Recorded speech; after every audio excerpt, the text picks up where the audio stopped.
প্রিয় শ্রোতা, আপনাদের সবাইকে আমন্ত্রণ জানাচ্ছি জীবন গল্পের আরও একটি এপিসোডে। আমি আরজি কিবরিয়া আপনার সঙ্গে রয়েছি। যিনি আমার সঙ্গে গেস্ট রয়েছেন, আমি কথা না বাড়িয়েই তার সঙ্গে আপনাদের একটু পরিচয় করিয়ে দিতে চাই প্রথমেই।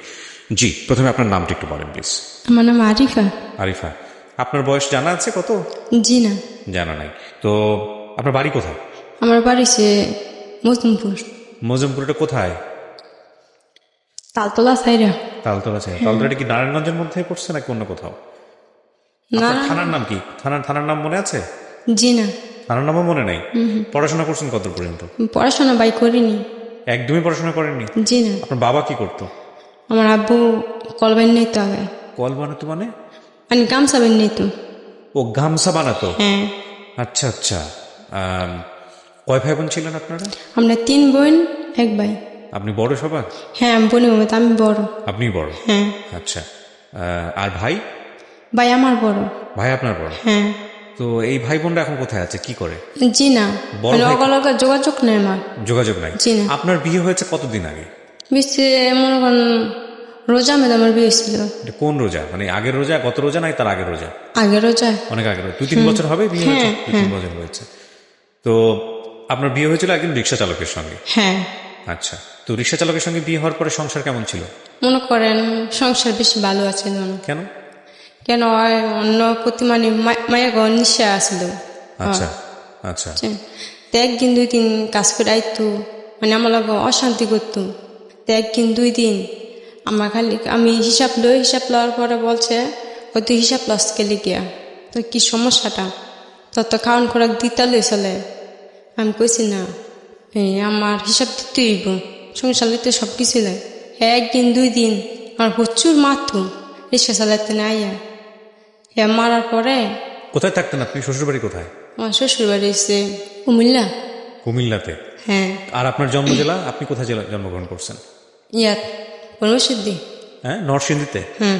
আচ্ছা। এখন থাকেন কোথায়? এখন থাকি নারায়ণগঞ্জে? হুম। আচ্ছা। তো তারপরে কি হলো বলেন? ইয়াহারা মারার পরে মানে অনেক ইয়া করছে, তাছাড়া বাইরে চাইছে, বাইরে নিছে গা একবার, কারণ আমার ভাত খাওয়াইতে দিতাম না। আমি কই ভাই, যদি আমার জীবন যত কষ্ট হোক, যত যত ভানু, আমি আমার ভাত খাম। কেন খাবেন না? আপনাকে মারধর করে? তোমরা মানা করো না। তো মানুষের জীবনে বিয়ে বয় কয়টা? আচ্ছা একটি বয়। আচ্ছা। মানে এই আশা আর কি। ওকে। এবার আমার প্রচুর মারতো, মারার পর আমি যাইতাম না, মানে জিততে যাইতাম না। তো ভাবছি ওই কি খাইব, রাগ গরমে রান্না নাই, বাড়ি নাই, কিছু নেই। আবার জিত মিশছে মতন আবার গেছি, যার পরে ওই আমার কাছে মাপ চায়, মানে ওই অন্যায় করছে, মাপ চাওয়ার পরে আর কি আমার মানে ঠেলে শিক্ষা দিতেছে, থাক তো মাফ করে দিছে। আমরা বাসা ভাবছি ওই কাজই করে, কিন্তু 1 দিন 2 দিন ওই মায়ের সাথে যোগাযোগ করে, মানে মায়ের লাগা ফোন নাম্বার নিয়ে কথা বলে, মানে এই ব্যাপার আর কি। তা আমি জানি না, আমার অজান্তে মানে এই কাজটি করছে পরে আর আমি বালাবুড়ি কেউ কিছু করি না। আমি জানি ওই আমার মায়ের দূর করে প্রচুর, মানে এমন মায়ের মারবো মানে বলার মতন না, মানে শরীরে অঙ্গে হয় বেল দিয়ে বাইরে। কি দিয়ে বাড়ায়? বেল দিয়ে। বেল্ট? হ্যাঁ। আচ্ছা। বাইরের পরে আমি কইছি না, আমি খাইতাম না, তোমার ভাত খাইতাম না, আমি যাবো না। তোর যাইতে দিলে না, তুই যাবি, মানে বলতেছে। আর আমি কই না, আমি তোমার ভাত খাইতাম না। এবার বাইরের লাগে ফোন দিল, ফোন দিয়ে বললো, বাইরের লগে কথা কইলো, কয়ে করছে তুমি মারছো কে ওরে, অন্যায় করছে দেখে মারছি। কি অন্যায় করছে আমার বোনি তো বালা কতই কইছি, মানে অনেক হিসাব দেওয়া অনেক লেগে, হিসাব দেওয়া অনেক লেগে, কয় টাকার কাজ করছো তো বলবোই, স্বাভাবিক, সংসারের মধ্যে ইয়া লাগে না। হেঁটে বলছে পরে আমার ভাই বুঝায় যাই দিয়ে দিছে।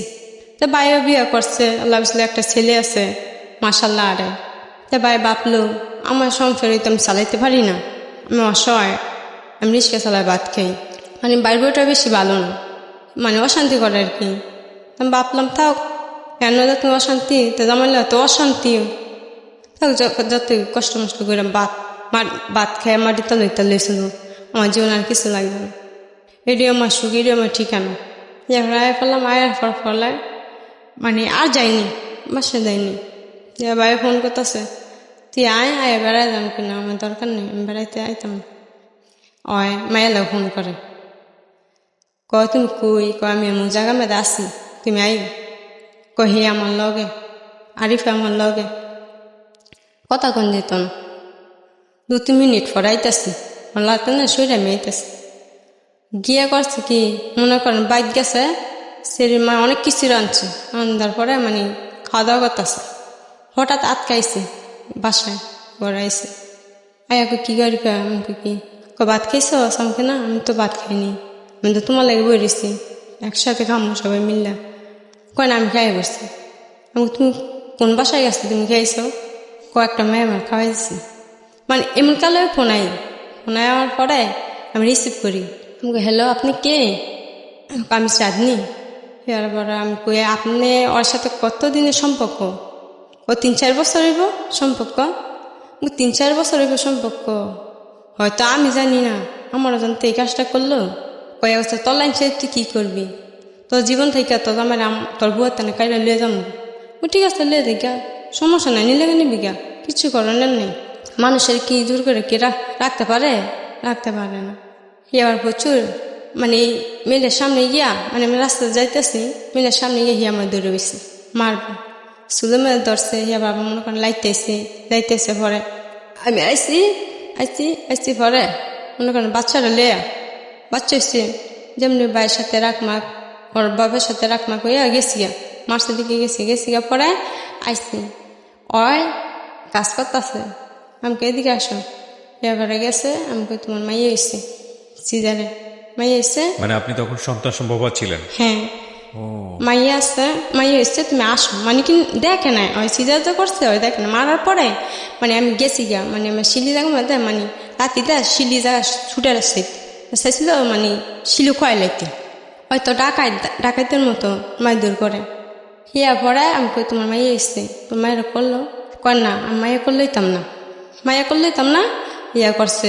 তুই যেদিকে টেনেছো তুই সেদিকে দিকে আমার এটা বলতেছে আমাকে কে তুমি আমাকে ওর কে লিখে আমি যে রুমে থাকতাম আমার এই রুমে লয়ে যাও কয় না তোমার নেওয়া যেত না আমাকে কে কয় আমি একজনের তেনে জিজ্ঞেস করলে আমাকে হঠাৎ আমার বাদে তো তোমার কিন্তু লোক নেই তুমি কাতে জিজ্ঞেস করবা হে আবার কয় আমাকে তুমি কি বিয়ে করছো মানে তোমার বাবুকে জানে তুমি বিয়ে করছো হে আবার হ্যাঁ আমি বিয়ে করছি আমার বুকটা আমার আসমানটা ভাঙ্গে পড়ছে মানে এমন বলার মতন না মানে বাচ্চারা বাবার মুখের দিকে তাকায় রয়েছে মানে আমি কিন্তু সহ্য করতে পারি না আমি কই যাই হোক হয়েছে ওর বিয়ে করছে তুই কিতে আসছে আমার বিয়ে করছে তুই কিতে আমি আইসি আমার বাসায় দিলাম ওর বাসায় না নিয়ে কী করলো অর্ধেক রাস্তার মধ্যে আমার ফালাই নিয়ে দিয়েছে পরে কী করবো এই কাঁচা শিলিলে ছোটো শিশু বাচ্চা লিয়ে আমি রাস্তা মেদে মানে কাঁচা শিলি মানে এমন খিচানি উঠছে বলার বাইরে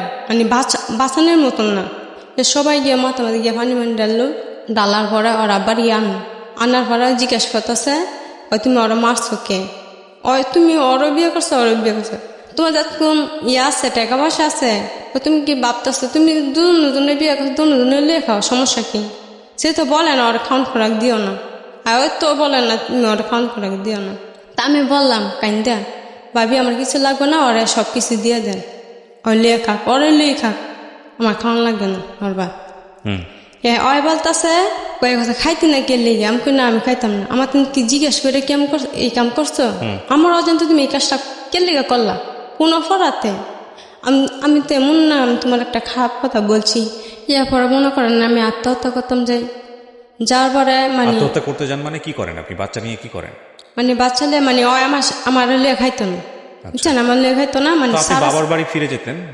আপনার বাপ ভাইয়ের বাড়ি ফিরে যেতেন আমার তো দুনিয়া মধ্যে কেউ নেই কেন বাবা বেঁচে নাই জি না মা আমার আম্মু মারা আছে অনেক ছোট থেকে আমার বোনের 2 মাসের থেকে মারা আছে ও বাবা বেঁচে নেই মা বেঁচে নেই জি বড় ভাই দেখে না ভাই সিজার করে দিয়েছিল হেনতেন আওয়ার পরে এই মানে এই ঘটনা করছে ও ভাই নিজের টাকা দিয়ে সিজার করে দিয়েছে তো ভাইয়ের কাছে যেতেন যে এখন সমস্যা কি করবেন আপনি কিন্তু আপনি এই ধরনের সুইসাইড করার মানে আইসি পরের তে না মনে করেন সিজার করে দিয়েছে আইসি পরের তে মনে করেন ওরা কোথায় থাকে না থাকে বলতে পারিনি মানে যে জায়গার মধ্যে আসলে ওই জায়গার মধ্যে ওরা নাই ও ভাই কোথায় থাকে আপনি জানেন না জি না ফোন করা যায়নি খোঁজ খবর নেওয়া যায়নি কেন ওদের কাছে মানে আমি অনেক খুঁজছি ওগরে পাইনি ওদের কাছে ফোন নাম্বার নাই না কেন এত গরিব যে একটা ফোন নাই কি করে আপনার ভাই আমার ভাই রিক্সা চালায় ও তো হঠাৎ করে বাসা চেঞ্জ করে ফেললো হ্যাঁ ওর বাচ্চা কাচ্চা কয়টা একটা ছেলে আপনি এখন যে স্টুডিওতে আছেন বা কি অবস্থায় আছেন এটা কি আপনার ভাই জানে কোথায় আছে জানে জি না তাই জানে না? জি না। তাহলে আপনার জামাইয়ের সঙ্গে যোগাযোগ করে না? আপনার ভাই যোগাযোগ করলে তো জানার কথা। আপনার জামাই তো বোধহয় জানে না যে আপনি কোথায় আছেন।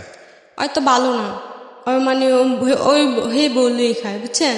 তো আপনি সুইসাইড করার প্ল্যান করলেন, কি করছিলেন আপনি একটু বলেন তো? এখানে একটা বিষয় একটু বলে রাখি, ভদ্রমহিলার কথা হয়তো অনেকেই বুঝতে পারবেন না। উনি আসলে এরকম এনভায়রনমেন্টে পরিবেশে কখনো আসেনি, সুতরাং উনি যতটুকু পারছেন নিজের মতো করে বলেছেন। মূল বিষয়টা হচ্ছে অত্যন্ত দরিদ্র পরিবারের সন্তানেরা, বাবা গামছা বুনিয়ে হলো ওদেরকে চালাতো। তো 3 বোনের মধ্যে উনি হচ্ছেন সবার বড়। এক পর্যায়ে বিয়ে হয়ে যায় ওনার, বুঝতেই পারছেন কত সালে জন্মগ্রহণ করেছেন, নিজের এলাকার ঠিকানাটাও ঠিকমতো বলতে পারে না। সেই জায়গাটা থেকে এই মহিলার একসময় বিয়ে হয় যার সঙ্গে উনি রিক্সা চালাতেন। তো এক পর্যায়ে রিক্সা চালক আরেকটা বিয়ে করেন। তো যেই সময় বিয়ে করেন উনি হচ্ছে সেই সময় ওনার সন্তান জন্ম দিয়েছেন এরকম একটা সময়, এবং সিজারিয়ান বেবি। তো ওনার বাচ্চাটা মেয়ে বাচ্চা হয়। সেই সময় আলটিমেটলি উনি মেনেও নিয়েছিলেন এক পর্যায়ে যে না ঠিক আছে উনি সংসার করবেন, একসাথে থাকবেন, কিন্তু আলটিমেটলি ব্যবস্থা দাঁড়িয়েছে এমন যে ওনার সঙ্গে আসলে থাকা যাচ্ছে না। তো যেহেতু বাবা বেঁচে নেই, মা বেঁচে নেই, বড় ভাই কোথায় আছে খোঁজখবর পাচ্ছে না, গল্প হয়তো অনেক জটিল, অনেক কমপ্লেক্স, আমি ছোট করে বলছি। তো এক পর্যায়ে উনি সিদ্ধান্ত নেয় উনি সুইসাইড করবে। সুইসাইড করার সিদ্ধান্ত নিয়ে আপনি কি করেন, কোথায় যান একটু বলেন তো আমাকে। মানে আমি রাস্তার মধ্যে রাস্তা মানে দাঁড়া রয়েছি। রাস্তার মধ্যে দাঁড়িয়ে আছেন, কোন রাস্তা এটা? নয়াপুর। নবাবপুর, এটা কি নারায়ণগঞ্জের রাস্তা? হ্যাঁ। কোথাও রাস্তা, রাস্তার মাঝখানে দাঁড়িয়েছিলেন বাচ্চা নিয়ে? কখন এটা? এটা মনে করেন মানে জিদ দেয়, মানে দিনের বেলা না রাতের বেলা? দিনের বেলা। দিনের বেলা। হ্যাঁ, মানে জিদ দেয় মানে। তো বাচ্চাটা নিয়ে দাঁড়িয়েছেন কেন, এত ছোট একটা বাচ্চা? কি করবো ভাই, এই জীবনে কি কিছু লাভ আছে? দিনের বেলা মা নেই, বাপ নাই, কিছু নেই। জামাই তো ভাই অনেক অসহায়। আজকে জামাই বিয়ে করে মাইয়ারা চায় না, বলে ওর সন্তান ওর জন্মের না, রক্তের না। মেয়েকে বলে আমার নিজের রক্তের না? জি। এটা কি রাগ করে বলেছে এরকম? বাচ্চাকে ধরে নাই, কোলে নেয়নি, একবারে কোলে নেয়নি? জি না, মানে ওর জন্মগ্রহণ কষ্ট করেতে না, মানে এড়াতে পড়ছে করেতে না, বাপ কি জিনিস ও বলতে পারতো। তো এটা কি মানে মেয়ে হতে এরকম রাগ করেছে নাকি অন্য কোনো সমস্যা? না না, এমনি কিন্তু মাইয়া অন্যের লেগে না, মানে অর নেশা হয়েছিল, মানে অন্য প্রতি অন্য। আচ্ছা ঠিক আছে, এখন আপনি সিদ্ধান্ত নিয়েছেন আপনি সুইসাইড করবেন, আপনি রাস্তার মাঝখানে গিয়ে দাঁড়িয়ে আছেন। হ্যাঁ। কি প্ল্যান ছিল? বাচ্চা নিয়ে আপনি মারা যাবেন? হ্যাঁ। বাচ্চা নিয়ে মারা যাবেন এরকম প্ল্যান ছিল? জি। তো বাচ্চাটা আপনি কাউকে দিতে পারতেন না, হয় না? সাধারণত মা তো চায় যে তার বাচ্চা বেঁচে থাকুক, নিজের ওপর রাগ থাকে। বাচ্চা নিয়ে এরকম চিন্তা ভাবনা কেন করলেন যে আমিও বাঁচবো না, বাচ্চাকেও বাঁচতে দিব না? একটু ভয়ঙ্কর কষ্টকর একটা বিষয়। এরকম ঘটনা যে আমাদের সমাজে ঘটে না তা না, কিন্তু গল্পের টুইস্টটা এখানে। উনি যখন রাস্তার মধ্যে ভাবে দাঁড়িয়ে আছেন তখন আপনার নাম হচ্ছে সাবু। সাবুকে দেন তো মাইক্রোফোনটা। সাবু, আপনি কি দেখেছিলেন বলেন তো? আসসালামু আলাইকুম। ওয়ালাইকুম আসসালাম, বলেন। আমি জালমুড়ি বিক্রি করি। আচ্ছা, তখন একটা মহিলায় দেখলাম, আমি আগার থেকে বলতেছি জি একটু বলেন। আপনি এমনি রাস্তার মধ্যে কি দেখতেছিলেন যে হঠাৎ করে ওই কি ঘটনা? ওই মহিলাটারে হ্যাঁ, ও কি করতেছিল উনি? ওই মহিলাটা দেখলাম মানে মহিলা মানে এই যে আমাদের আরিফারকে? হ্যাঁ আরিফারেকে। তাই শুয়ারিছে। শুয়ে আছে রাস্তা? হ্যাঁ, বাচ্চাটা লিয়ে শুয়ারি ছিল। তখন মনে হয় যে আমি ওই দিনকার কিছু কই নেই কে। এটা কোন রাস্তায়? এটা নয়াপুর জায়গায়। এটা কি নারায়ণগঞ্জে? হ্যাঁ, নারায়ণগঞ্জ থানা। আচ্ছা, হ্যাঁ। মাঝখানে যে বই রয়েছে শুয়ারিছে, তখন আমি করলাম বলে বাচ্চাটা রাখ দা, এদিকে সরাই দেন। এক মুরগিরে বললাম, তো মুরগি আবার কথা শুনছে, মানে ডাক দা, মনে হয় ডাক দা ওই পাশে সরাইতেছে। হ্যাঁ। তখন মনে করেন যে আমি একটা আবার কম্বল দিয়ে গেছি, বলে শুয়ে থেকেও আজ কোনো সমস্যা হয় তাই কেউ ডাক দিও। আচ্ছা, ওনার আমি বললাম। আচ্ছা, মানে ও রাস্তার মাঝখান থেকে সরাই নিয়ে হ্যাঁ, মানে সাইডে শুয়ে রয়েছে আর কি। তো রাস্তার মনে হয় যে আশেপাশে মনে গাড়ি যায়, গাড়ি গেড়ে মনে হয় বাড়িও খিতারে, তার তো মনে হয় সাইডে শোয়াইছি, ডাক দেয় না। তখন আমি ওদিন আর কিছু কই নেই কে। তো পরের দিন ওই রাস্তার মধ্যে ঘুমিয়েছিল রাতের বেলা? হ্যাঁ, তো আমি এর মধ্যে জায়গায় মনে হয় যে বালু বালু মনে হয় মহিলারা শুয়ে থেকে মনে হয় কিছু হয় না লাই দিলে। আমি কিন্তু মনে হয় বালু জায়গা আর কি। তখন মনে করেন যে এই বাচ্চা নিয়ে রাতের বেলা সেরকম শুয়েছিল ঠান্ডার মধ্যে? হ্যাঁ। কতদিন আগের ঘটনা এটা? এই মনে হয় যে মাস 3 গইব। আমরা অবাক হচ্ছি হয়তো এই পার্টিকুলার ঘটনা শুনে, কিন্তু বাংলাদেশের এরকম রাস্তায় অনেক মেয়ে এরকম ঘুমিয়ে থাকে এবং বাচ্চা কাচ্চা নিয়ে অনেক সময় ঘুমিয়ে থাকে। আমাদের ঢাকা শহরে আশেপাশে চোখে পড়ে অনেক সময়, সেগুলো আমরা দেখেও দেখি না, আমরা দৈনন্দিন জীবনে অভ্যস্ত হয়ে গেছি। হয়তো স্টোরির ক্ষেত্রে অনেক বেশি আবেদন তৈরি করছে আসলে। তারপরে মনে হয় যে আমি কি করবো, পরের দিন আবার মুড়ি বানাইয়া বিক্রি করে এই গা। আপনি কি ফুল টাইম এই মুড়ি চানাচুরি বিক্রি করেন না অন্য কোনো কিছু করেন? না না, আমি অন্য কিছু করি না। কয় বছর যাবত বিক্রি করেন? আমি বিক্রি করি মনে করেন যে প্রায় 15-16 বছর ধরে। 15-16 বছরে শুধু মুড়ি চানাচুরি বিক্রি মুড়ি করেন? চানাচুরি বিক্রি করি। কয় টাকা ইনকাম হয় আপনার প্রতি মাসে? আমার বিক্রি হয় মনে করেন কোনোদিন 300 টাকা, কোনোদিন 250 টাকা। লাভ থাকে কয় টাকা? লাভ মনে করেন যে 1-150 টাকা হয়। 1-150 টাকা লাভ হ্যাঁ, থাকে। 1-150 কোনো মনে করেন যে আপনার পরিবারে কয়জন? এই আপনি আপনার বাচ্চা ওয়াইফ সহ আমরা দুইজনই। এই দুইজনই? হ্যাঁ, দুইজনই। বিয়ে করেছেন কয় বছর? বিয়ে করছি মনে করেন যে 7 বছর। 7 বছর। আপনাদের কোনো বাচ্চা কাচ্চা নাই? না, 7 বছর যাবত কোনো বাচ্চা কাচ্চা হচ্ছে না? এক মাইয়া ছিল, হ্যাঁ। মায়ের প্রথম মাইয়া হয়েছিল, প্রথম মাইয়া মারা গেছে। হয়ে মারা গেছে? হ্যাঁ, আল্লাহ। তাই আবার 2 বছর পরে গিয়ে একটা ছেলে হইলো, ছেলের রোগে মারা গেল। আচ্ছা তখন ওর আসলে রোগের রোগ আচ্ছা। রোগ আসলে টাকার লেগে আমি কিছু চিকিৎসা করতে পারিনি। চিকিৎসা করতে পারেন নাই? তো এরকম কখনো ইচ্ছা হয় নাই যে ওনার জামাইয়ের মতো আরেকটা বিয়ে করি? না না না, আমি কখনোই ভাবি নাই। কেন ভাবেন নাই? ভাবি না, মনে হয় যে মানুষের জীবনে বিয়ে হয় কয়টা, একটাই। This is a very important story. আজকে এই গল্পের মধ্যে এত ডাইমেনশন আছে, আপনারা যদি একটু ঠান্ডা মাথায় দেখেন, ওনার হাজব্যান্ড ওনাকে ঘরে রাইখা বাচ্চা সহ রেখে আরেকটা বিয়ে করেছে, এবং উনি থাকা অবস্থায়ও থাকতে পারে নাই, থাকার ইচ্ছা করার পরেও। আর এই ভদ্রলোক মুড়ি চানাচুর বিক্রি করে, এবং তারপরেও ওনার কখনো এই ধরনের ইচ্ছা হয় নাই। বলেন তারপরে কি হয়েছে? ওনাকে আপনি সাইড করে রাখলেন এবং মুড়ি চানাচুর নিয়ে বের হয়েছে। হ্যাঁ হ্যাঁ। ময় মশলা লিয়ে আমি বাইতে পারিলাম। বাইতে পারি দিয়ে কি ওই মহিলাটা বাড়ি মাইদে রোডের মাইদে মনে করেন যে মাঝখানে দাঁড়ায় রয়েছে। মাঝখানে দাঁড়ায় রয়েছে, তখন আমি 4-5 জন কইলাম কি, ওই বাজান একটা মুরগুড়ি কি গেলাম, বলে বাজান ওই মহিলাটারে টান দেন, গাড়িতে বাড়িতে ফারাইছে যাবো গা।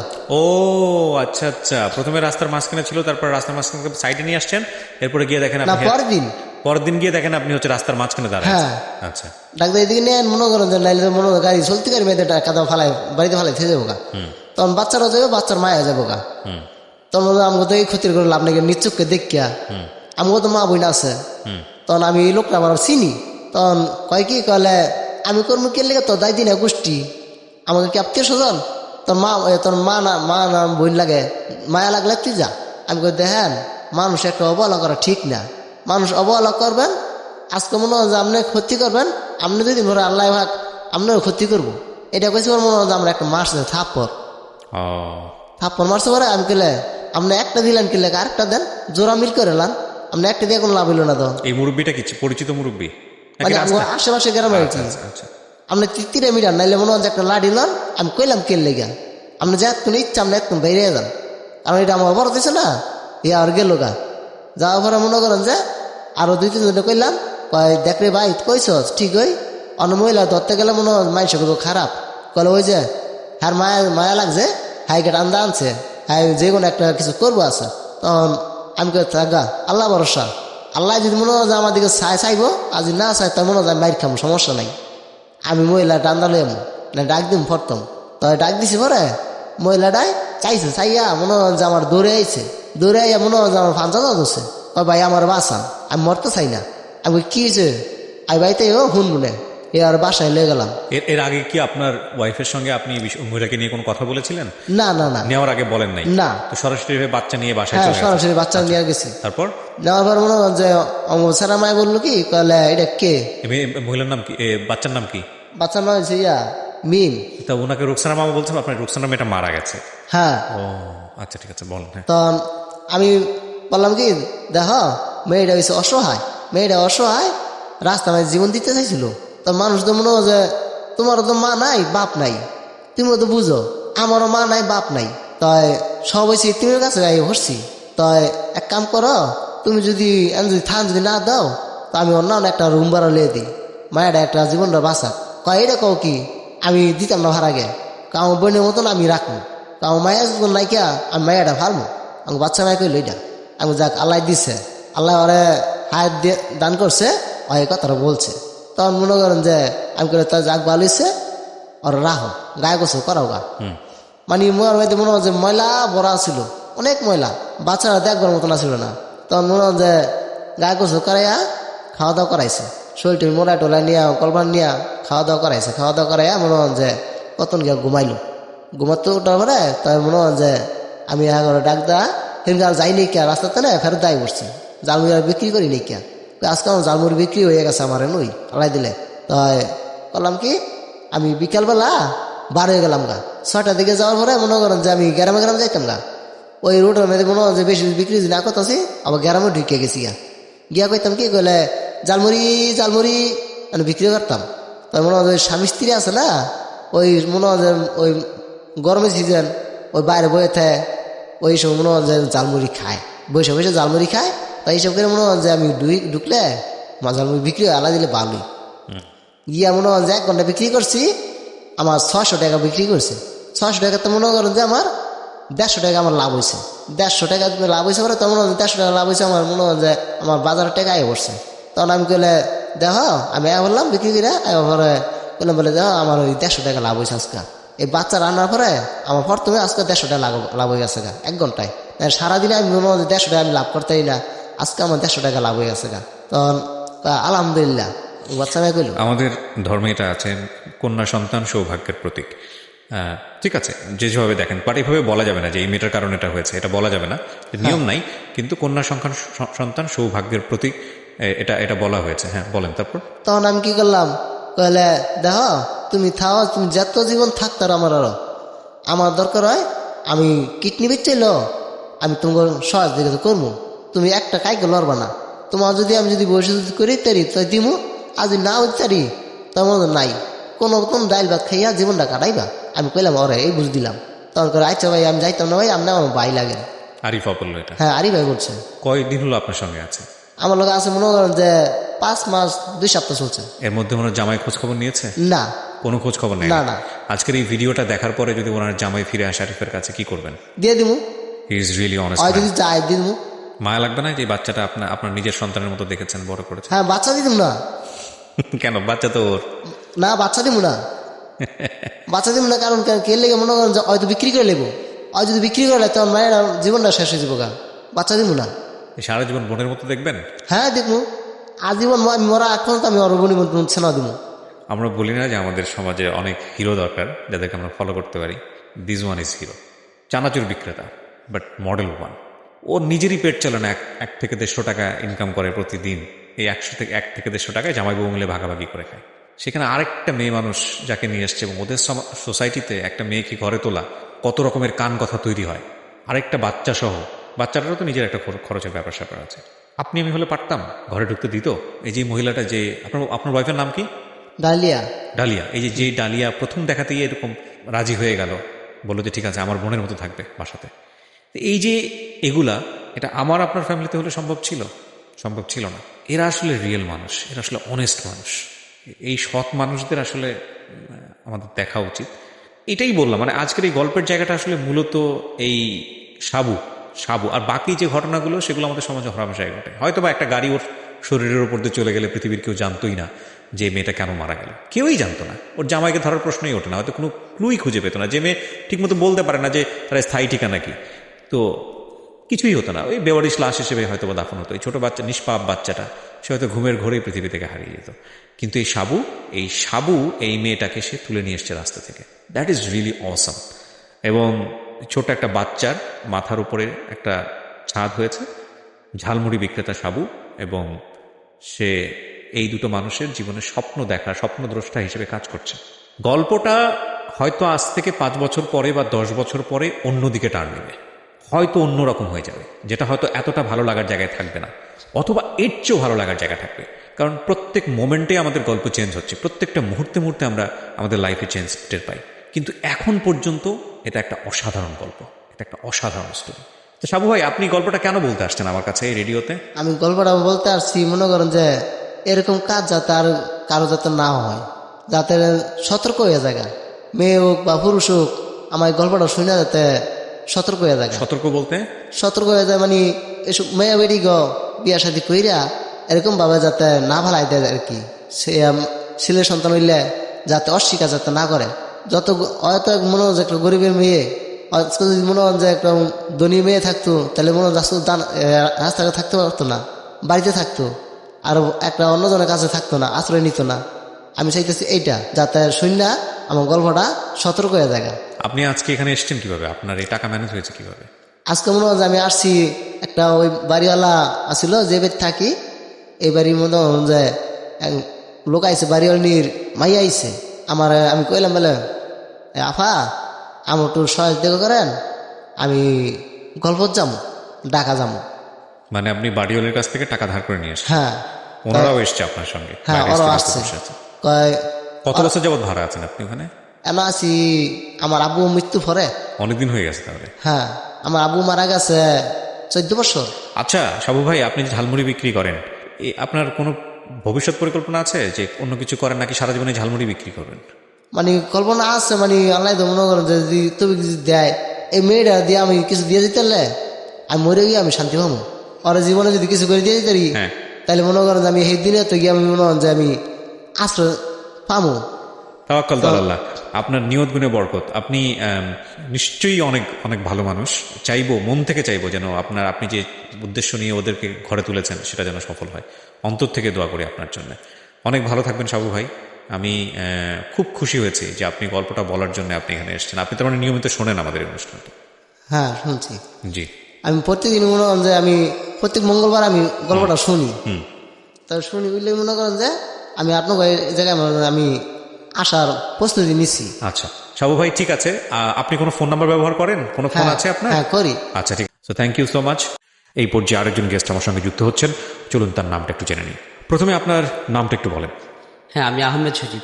আহমেদ সজীব, বয়স কত? আমার বয়স 26 বছর। 26 বছর। আপনি এসছেন ময়মনসিংহ থেকে? হ্যাঁ, আমি ময়মনসিংহ থেকে এসেছি। এমনিতে জন্ম জেলা কোথায়? আমি কিশোরগঞ্জ জেলার সদর উপজেলায় রশিদাবাদ গ্রামে জন্মগ্রহণ করেছি। ওকে, শুরু করেন। আপনার কি গল্প আমি একটু শুনতে চাই। 1995-এর দিকে আমি পৃথিবীতে আসি। তো পৃথিবীতে আসার ঠিক যখন বুঝতে শিখছি, তখন আমার বড় হচ্ছে আমার 2 বোন 1 ভাই। এরপরে আমরা 4 ভাই বোন।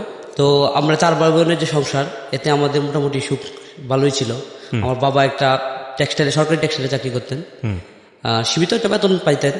তো এই বেতনের পরও আমাদের জমি জমা ছিল মোটামুটি দাদার কাছ থেকে পাওয়া। ওকে। ওই জমি জমা দিয়ে আমরা মোটামুটি ভালোই চলতাম। বাবাও চাকরি করতেন, চাকরির টাকা দিয়ে আমরা মোটামুটি চলতে পারতাম। আমাদের বাড়িতে, আমাদের গ্রামের যখন 1995-96-এর দিকে টিন সেট চৌকাট করা ঘর আমাদের প্রথম করা হয়েছিল। অনেকেই মানে এতে আমাদেরকে মনে করতো যে আমরা অনেক বড় লোক। আর এই জন্য আমাদের গ্রামেতে যদি কোনো জমি টমি বিক্রি করা হতো, তো প্রথমে আমার বাবার কাছে আসতো মানুষজন।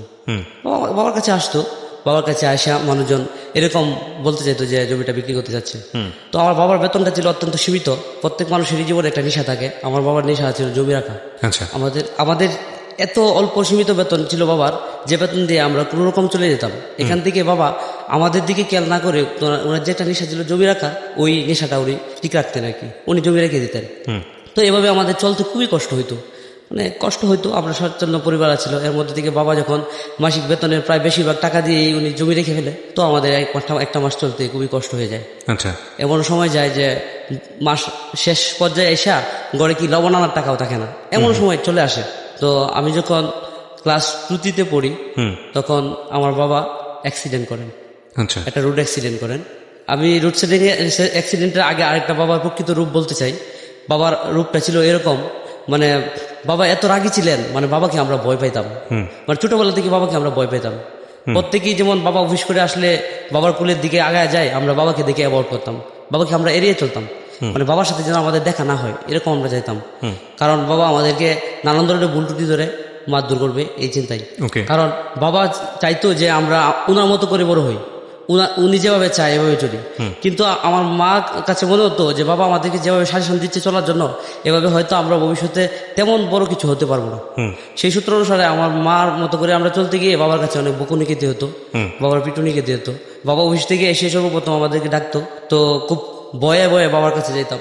যেমন মনে হচ্ছে যে আমি রিমান্ডে আসামি, বাবা আমাকে রিমান্ড দেবে, এরকম বাবার কাছে ভয়ে ভয়ে যেতাম। তো প্রথমে জিজ্ঞেস করতো, কিরে আজকে স্কুল থেকে এসে কি কি করছস?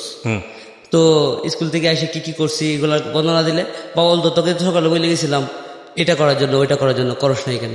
তো খুবই ভয় পাইতাম বাবাকে। তো ভুল করলে, ভুল উত্তর হইলে, বাবার মতো করে উত্তরটা নিতে না পারলে বাবা মারধর করতো। আর মা যদি এসে বাধা দিত, তখন মাকেও বাবা অনেক বকাবাধ্য করতো। আর বাবা প্রতিদিন সকাল ভোরে উঠে অফিসে যাওয়ার আগে, বাবার অফিস টাইম ছিল সকাল 7টা থেকে 5টা পর্যন্ত। এর আগ পর্যন্ত ভোরে ফজরের নামাজ পড়ে বাবা জমিতে কাজ করতে যেত। আর আমাদেরকে পড়ার টেবিলে না পাঠায়া বাবা আমাদেরকে সবাইকে, আমরা 2 ভাইকে, এমনকি আমার বড় বোনকে সহ জমিতে যাওয়ার জন্য বলতো আর কি। তো মা আমাদেরকে টিপস দিত রাত্রেবেলায়, যে সকালবেলা যখন তোদেরকে জমিতে যাওয়ার জন্য বলবে, তখন তোরা কি করবি, ঘুম থেকে উঠে প্রথমে তোর বাবা মসজিদ থেকে আসার আগে তোরা পড়তে বসে পড়বি, পড়ার টেবিলে যাবে, বাকিটা আমি ম্যানেজ করবো।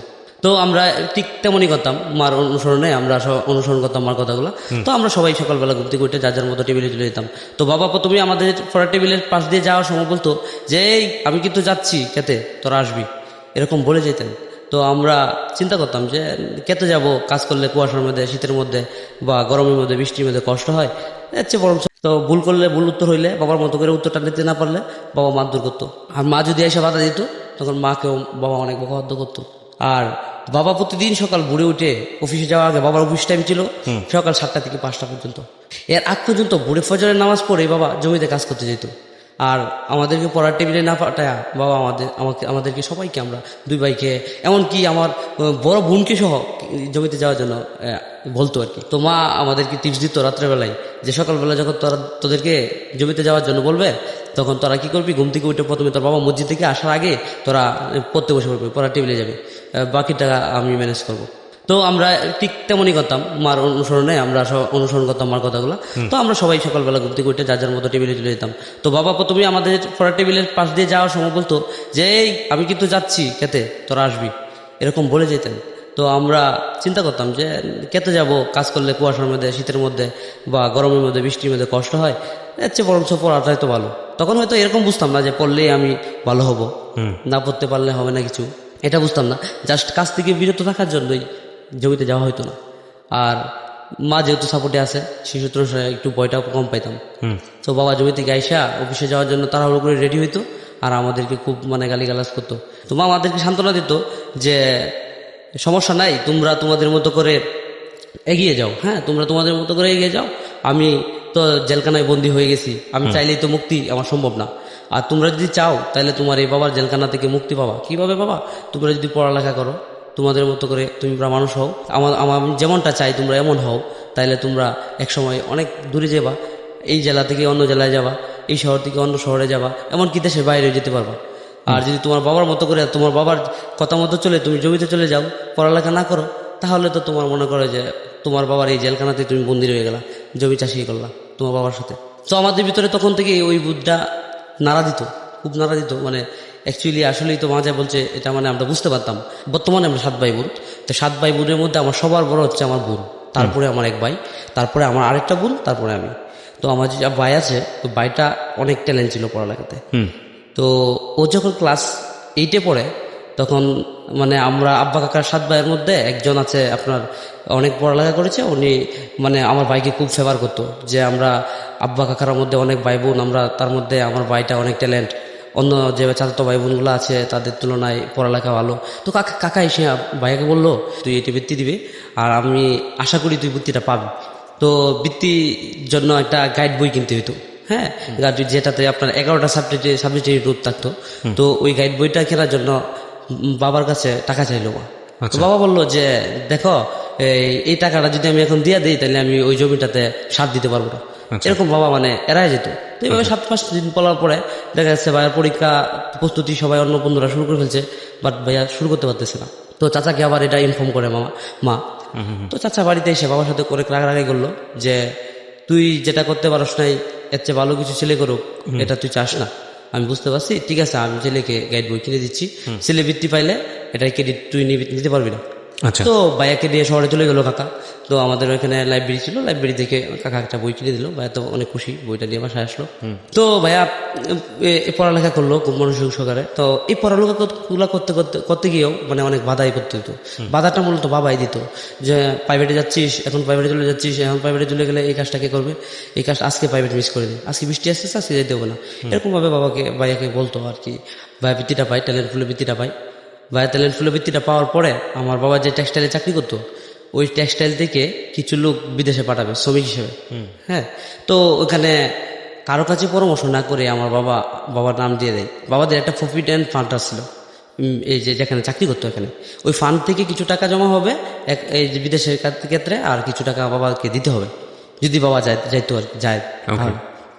তো বাবা কারো কাছে কোনো পরামর্শ না করে, এমনকি আম্মার সাথেও মনে হয় সম্ভবত বলে নাই, উনি টাকা জমা দিয়ে দিয়েছিল বিদেশ যাবে। তো বাসিতে আসে বললে যে আমি তো সৌদি আরব যেতে চাইতেছি, আমার কলিগদের সাথে আমিও টাকা জমা দিছি, আমি বিদেশ যাব। তো আম্মা জিজ্ঞেস করলো যে আপনি যদি বিদেশ যান তাহলে আমাদের জমি জমা আছে মোটামুটি, আর এগুলো দেখাশোনা কে করবে? তখন বলল যে এগুলা কে করবে, এগুলো সোহাগ দেখবে, বড় ভাইয়ের কথা বললো। তো বড় ভাইয়ের কথা আম্মু বললো যে বড় ভাই যেহেতু বৃত্তি পাইছে একটা ভালো কলেজে ভর্তি করবে, আর বড় ভাইয়ের চিন্তা ছিল যে সে ইঞ্জিনিয়ারিং পড়বে। তো আমাদের কিশোরগঞ্জে একটা ইঞ্জিনিয়ারিং পলিটেকনিক্যাল ছিল, তো ওইখানে ভাইয়া অ্যাডমিশনও নিবে চিন্তা করতেছিল। তো এমন তো পর্যায়ে বাবা যেহেতু এই সিদ্ধান্ত বিদেশ নিবে যাবে, তো ওইটা আবার মা যদি কোনো সমাধান না পাইতো বাবাকে শাসন করার জন্য একজনই ছিল আমার নেতা চাচ্চু। তো ওনার কাছে আবার মা ইনফর্ম করেন যে বাবা তো তোমার ওর বাবা তো এটা করতে চাচ্ছে। তখন আবার কাকা আসেন, এসে সকালবেলা অন্য কাকারা নিয়ে মিটিং বসেন সকালবেলায় আমাদের বাসায়। বসার পরে জিজ্ঞেস করেন কেন তুই বিদেশ যাবি। বলছে যে আমার অনেক ছেলে মেয়েদেরকে মানুষ করার জন্য আমার অনেক টাকার দরকার, আর টাকাটা কি বাবা বর্বরণ করতো, পড়ালেখা করে যে টাকা কামানো যায় ওটা বাবা বুঝতো না। বাবা বুঝতো যে টাকা থাকলে আরো টাকা পাওয়া যায়, আর জমি থাকলেই সুখ পাওয়া যায়, ওটাই ছিল বাবার থিওরি।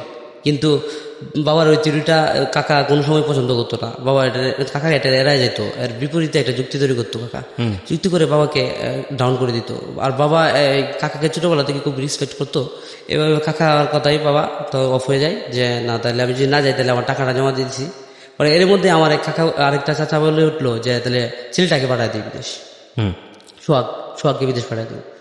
তো এর মধ্যে বায়াটা পড়তেছিল, জানালা থেকে শুনছে যে বায়ের নাম উঠছে যে হ্যাঁ বিদেশ যাবে। তো ও খুব রাজি হয়ে গেছে, ও তাড়াতাড়ি করে দূরে আসছে টিভি পড়ার টিভি থেকে, হ্যাঁ কাকা আমি বিদেশ যাব, আমি সৌদি আরব যাব। বায়া কি করছে, পরের দিন ওর ফ্রেন্ডের কাছে সব বইটু বিক্রি করে দিছে যে ও আর মানে করবে না, পড়ালেখা করবে না, ও বিদেশ চলে যাবে। এরকম করে বাসায় চলে আসছে। বাসায় চলে আসার পরে আমার কাছে ও বায়না করলো যে আমাকে যদি তুমি বিদেশ না পাঠাও তাহলে আমি পড়ালেখা করবো না, তো করবোই না, আর আমি বাড়িতে থাকবো। তখন আম্মা বললো যে তোর যেদিকে দুই চুল যায় এদিকে যাবি, কিন্তু আমি তোকে বিদেশ পাঠাবো না। আর বাবার কথা হচ্ছে আমি অনেকগুলো টাকা জমা দিয়ে দিয়েছি, প্রায় 60-70 হাজার টাকা, তখনকার সময় অনেক টাকা জমা দিয়ে দিছে। আমাদের একটা জমি বন্ধক দিছে, আর কিছু টাকা বাবার প্রভিডেন্ট ফান্ডে জমা ছিল। এভাবে প্রায় 70-80 হাজার টাকা বাবা জমা দিয়ে দিচ্ছিল। এটা উঠানো যেত, হয়তো অনেক সংগ্রাম হইতো, কিন্তু বাবা এই টাকাটা জমা দেওয়ার কারণে চাচা পরে এক পর্যায়ে রাগান্বিত হয়ে যে তোদের ফ্যামিলি ম্যাটার আমি আর এটা ইনভলভ করবো না, তুই দেখ এটা। তো বাবার ইচ্ছা, ভাইয়ার ইচ্ছা থাকার কারণে ভাইয়া সৌদি আরবে যাওয়ার প্রস্তুতি নেই। আচ্ছা, ভাইয়া বড় ভাই হ্যাঁ সৌদি আরব যাবে, শখ ভাই। তো ভাইয়া সৌদি আরব যাবে, সবকিছু ওকে, আত্মীয় স্বজনকে ইনফর্ম করা হলো। তো তখন ভাইয়ের বয়স ছিল 16 বছর। তো বড়রা যে আলাপ করতো যে বয়স হয় না জেলে বিদেশ যাওয়ার, এটা আমি বুঝতে পারতাম, অতটুকু বুঝতে পারতাম। আর কি হচ্ছে না হচ্ছে এটাও বুঝতে পারতাম, কিন্তু ভাই বিদেশ গেলে কি খারাপ হবে না ভালো হবে এটা তখন বুঝতে পারতাম না। তো বড় ভাই বিদেশ এক পর্যায়ে যাওয়ার জন্য প্রস্তুতি সব কমপ্লিট, বড় ভাই বিদেশও গেল। আব্বার কলিগরার সাথে আব্বা ওরে পরিচয় করাই দিল যে এরকম এরকম তুই যাবি ওনাদের সাথে। আর ওনাদেরকে বুঝাই দিছে যে আমার তো তোমাদের সাথে যাওয়ার কথা ছিল, আমি যেতে পারি নাই, আমার ছেলেকে তোমরা একটু দেখে শুনে নিবা। তো বাবার জায়গায় বড় ভাইকে নাম দিয়ে দিল, এবং বড় ভাই বিদেশ সৌদি আরব গেল। তা 2001-এর কথা। 2001-এ বড় ভাই সৌদি আরব যাওয়ার পর উনি 3 মাস ছিল, কোনো খবর ছিল না। কারণ ছিল একটাই, বড় ভাই যখন সৌদি আরব গিয়ে পৌঁছেছিল তখন বড় ভাইদেরকে রিসিভ করার জন্য সৌদি আরব টেক্সটাইল থেকে লুক আসার কথা ছিল।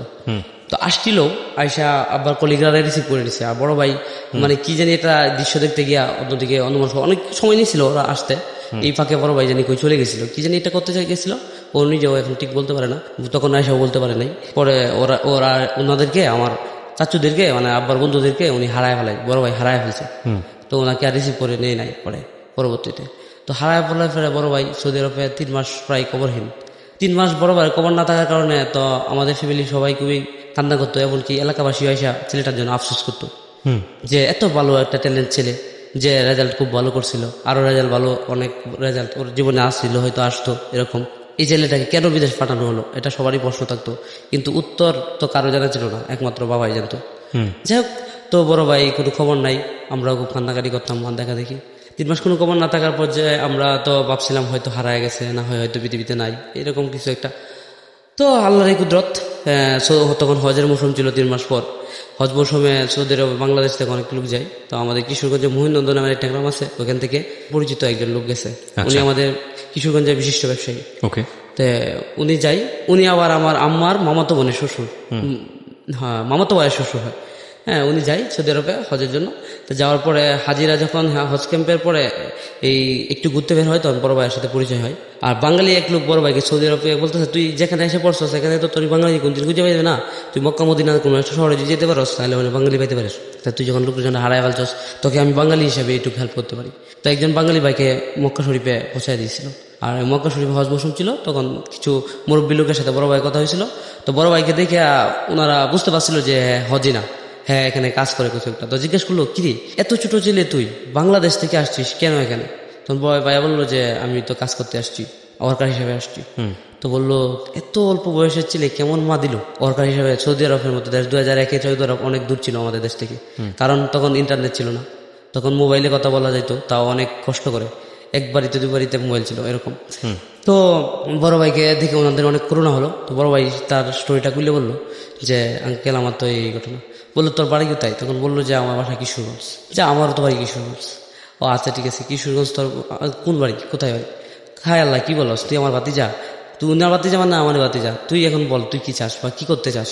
তখন উনি ওনার কাছে বড় ভাই বললো যে আমি তো এখানে একটা ব্যাংকে কাজ পাইছি, আমি এখানে একটা ব্যাংকে অফিস সহায়ক হিসেবে কাজ পাইছি একটা বাঙালির মাধ্যমে। তখন ভাই একটা চাকরি পাই অফিস সহায়ক। আমি এখানে ঘুরতেছি এই উদ্দেশ্যে যে আমার কিশোরগঞ্জে কোনো হাজি পাই কিনা, যার মাধ্যমে আমি বাংলাদেশে আমার একটা মানে মেসেজ পাঠাইতে পারবো যে আমি আসি, আমি আমার মার কাছে আবার ফিরে আসবো কোনো এক সময়, বা মার সাথে আমি কথা বলবো, সুযোগ হইলেই হয়তো।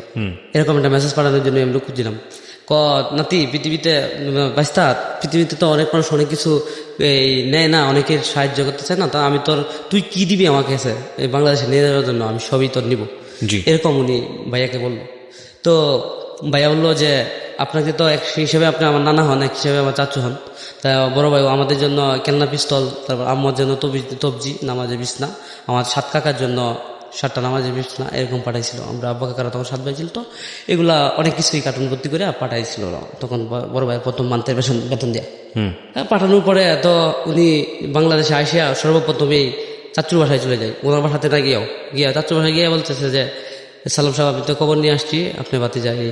তখন তো চাচু মানে এত খুশি হয়েছিল, মানে ওই রাত্রে আর বাসায় ওই লোকটা ব্যাক করতে দেয় নাই, চাচু বাসাতে রেখে দিয়েছিল। আর আমার আম্মাকে খবর দিয়ে নিয়ে হয়েছিল। আর আম্মা তো মানে এক দৌড়, আমার আম্মা মানে কোনোদিন আজ পর্যন্ত দেখি না বাড়ির বাইরে মানে বুকরা ছাড়া যাইতে, মানে উনি পদ্মা করেন আমার নানু থেকে হয়তো প্রাপ্য। তো আম্মু ওই দিন মানে শুধু কাপড় পরা যেভাবে বাসায় থাকতো এইভাবে বাসা থেকে বের হয়ে মানে ওনার বাসায় উদ্দেশ্যে রওনা দিয়েছিল। তো আমি পিছনে পিছনে আম্মার বুকরাটা নিয়ে গেছিলাম। আমি ওইটা বুঝতেছিলাম যে আম্মা হয়তো এখন এই চিন্তায় নাই, এই জন্য বুকরাটা পরে নাই। তো রিক্সাতে উঠে আমি আমাকে বুকরাটা পরতে দিই, বুকরা মাথাটা শুধু পড়ছিল। গেছিলাম, তারপরে উনি বললো যে না ভালো আছে ছেলে, অনেক ট্যালেন্ট, ওখানে কাজ পাইছে, ভালোই কাজ করতেছে। তো যাই হোক এরকম খবর পাওয়ার পর তো আম্মা অনেক খুশি, মহা খুশি। তো আমরা গিফটগুলো আবার সাথে নিয়ে আসলাম, আসে আমার আত্মীয় স্বজনকে দেখাইলাম, সবাই খুবই খুশি। এরই 3 দিন পরে বড় ভাই একটা মোবাইল নাম্বার দিয়ে দেয়, যে ওনার অফিসের মোবাইল নাম্বার, আর উনি ফোন করার জন্য আমাদের কোনো নাম্বার ওনার কাছে এখন আপাতত নাই। তো এই জন্য আমাদের ফোন করতে পারছে না, আমরা যেন ফোন করি। তো আমাদের স্থানীয় একটা বাজার ছিল লতিপুর বাজার, ওইখান থেকে 60 টাকা মিনিট তখন ফোন করতে হইতো বিদেশ সৌদি আরবে। তো আম্মা আর আমি আমার আব্বা গিয়েছিলাম, আমরা ফ্যামিলি সবাই মোটামুটি গিয়েছিলাম। আমরা ওই দোকানে গিয়া বড় ভাইয়ের সাথে প্রথম আমরা টেলিফোনে কথা বলি, তাও এই বাইকে মিস কল দিয়েছিলাম। বাইরে মিস কল দেওয়ার পরে দোকানদার আমাদের কাছে 60 টাকা দিয়েছিল প্রতি মিনিট, পার 5 মিনিট। আমরা তখন হয়তো বুঝতাম না মোবাইল সম্পর্কে অতটা। হ্যাঁ, তো আমরা বড় ভাইকে মিস কল দেওয়ার পরে বড় ভাই অফিস থেকে একজন ব্যাক করে বলছে আরবিতে কথা বলতেছে। তো ওই দোকানদার সৌদি আরব ফিরতি, তো উনিও আরবিতে বুঝতে পারতো। তো উনি বলছিল যে সোহাগ নামের বাঙালি কি চাই। ও বললো যে ও তো 10টায় আসবে অফিসে, এখন বাজে সকাল 9টা, আরো 1 ঘন্টা ওয়েট করলাম দোকানে আমরা। 10টায় বড় ভাই অফিসে আসা মাত্র ওই লোকটা বললো যে ভাই তো অনেক দূরে এসে ফিডব্যাক করলো, আমাদের সাথে প্রথম কথা হইলো। কথা হওয়ার পরে বড় ভাইয়ের নাম্বার আমরা পেলাম, আমরা নাম্বার বড় ভাই পেলো। 1 মাস খুব ভালো চললো। তো বড় ভাই চিন্তা করলো বাড়িতে তো বাবা চাকরি যেহেতু রত আছে, চলতেছে ওরা ভালোই, আমি এখনো টাকাটা না পাঠায়া আমি একটু গুছাই আর নিজেরে তারপর টাকাটা পাঠাই। ও নিজের বাসাতে অনেক জিনিসপত্র কিনলো। এরই 1 মাস পরে বড় ভাই হঠাৎ বললো যে বাংলাদেশ থেকে কেউ সৌদি আরব আসতে চায়, তাহলে আমার কাছে একটা ভিসা আছে, আমি ভিসাটা পাঠাতে চাই। তাহলে ওই ভিসাটা পাঠাইলে আমার এখান থেকে আমি ভিসা টাকা দিয়ে দিব, আর আমি আপনাদের কাছ থেকে আপনারা ওই যে লোকটা বিদেশ আসতে চায় ওর কাছ থেকে 1 লাখ টাকা নিয়ে নেবেন। তাহলে আমার দেশে টাকা পাঠানো হয়ে গেল, আর একটা ভিসাও পাঠানো হলো।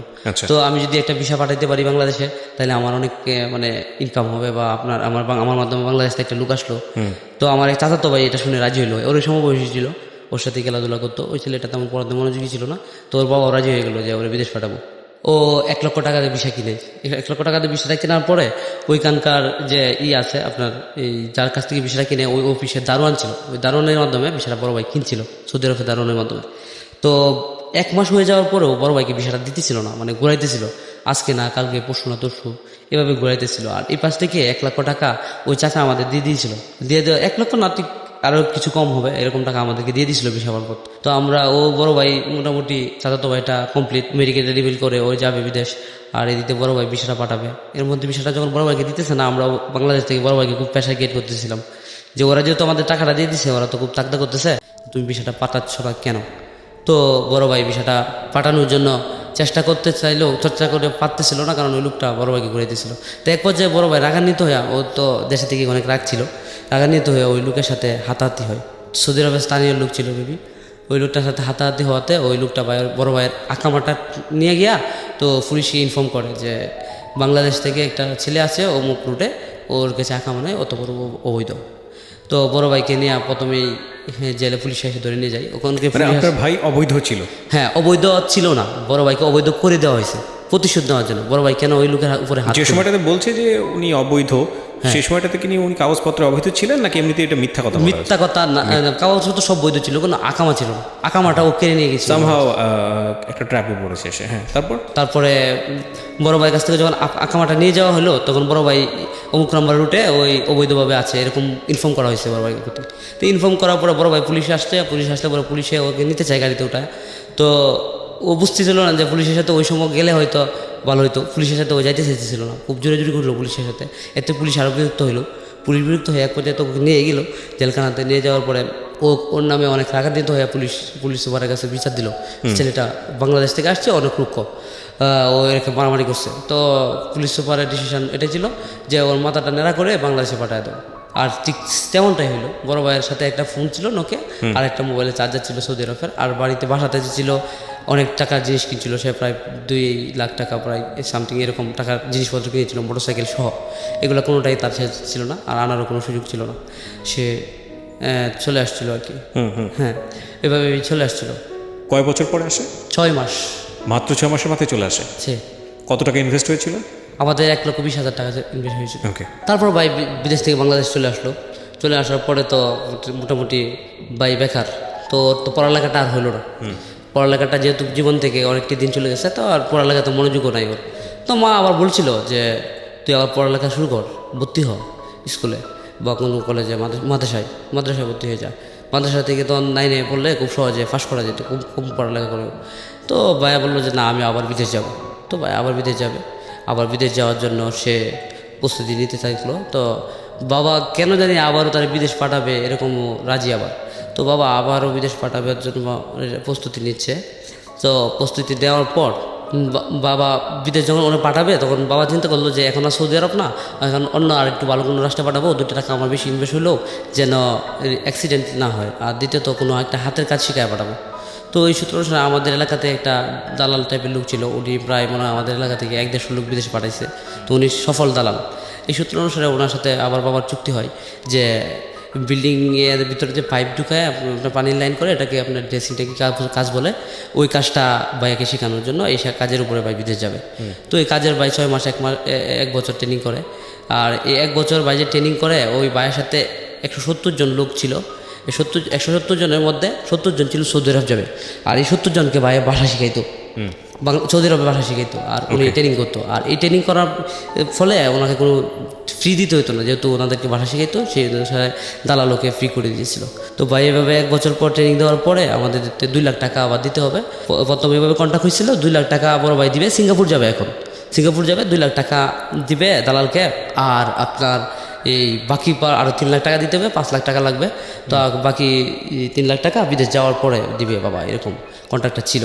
তো আমরা 2 লাখ টাকা দালালকে দেওয়ার পর আমাকে থেকে ভিসা দিবে, ফ্লাইট দিবে, এরকম বলে অনেকগুলো সময় পার করে যাওয়ার পরে হঠাৎ এক সময় দেখা গেছে যে ফ্লাইটের জন্য বড় ভাইকে সহ 170 জনকে ঢাকা নিয়ে আসা হয়েছিল।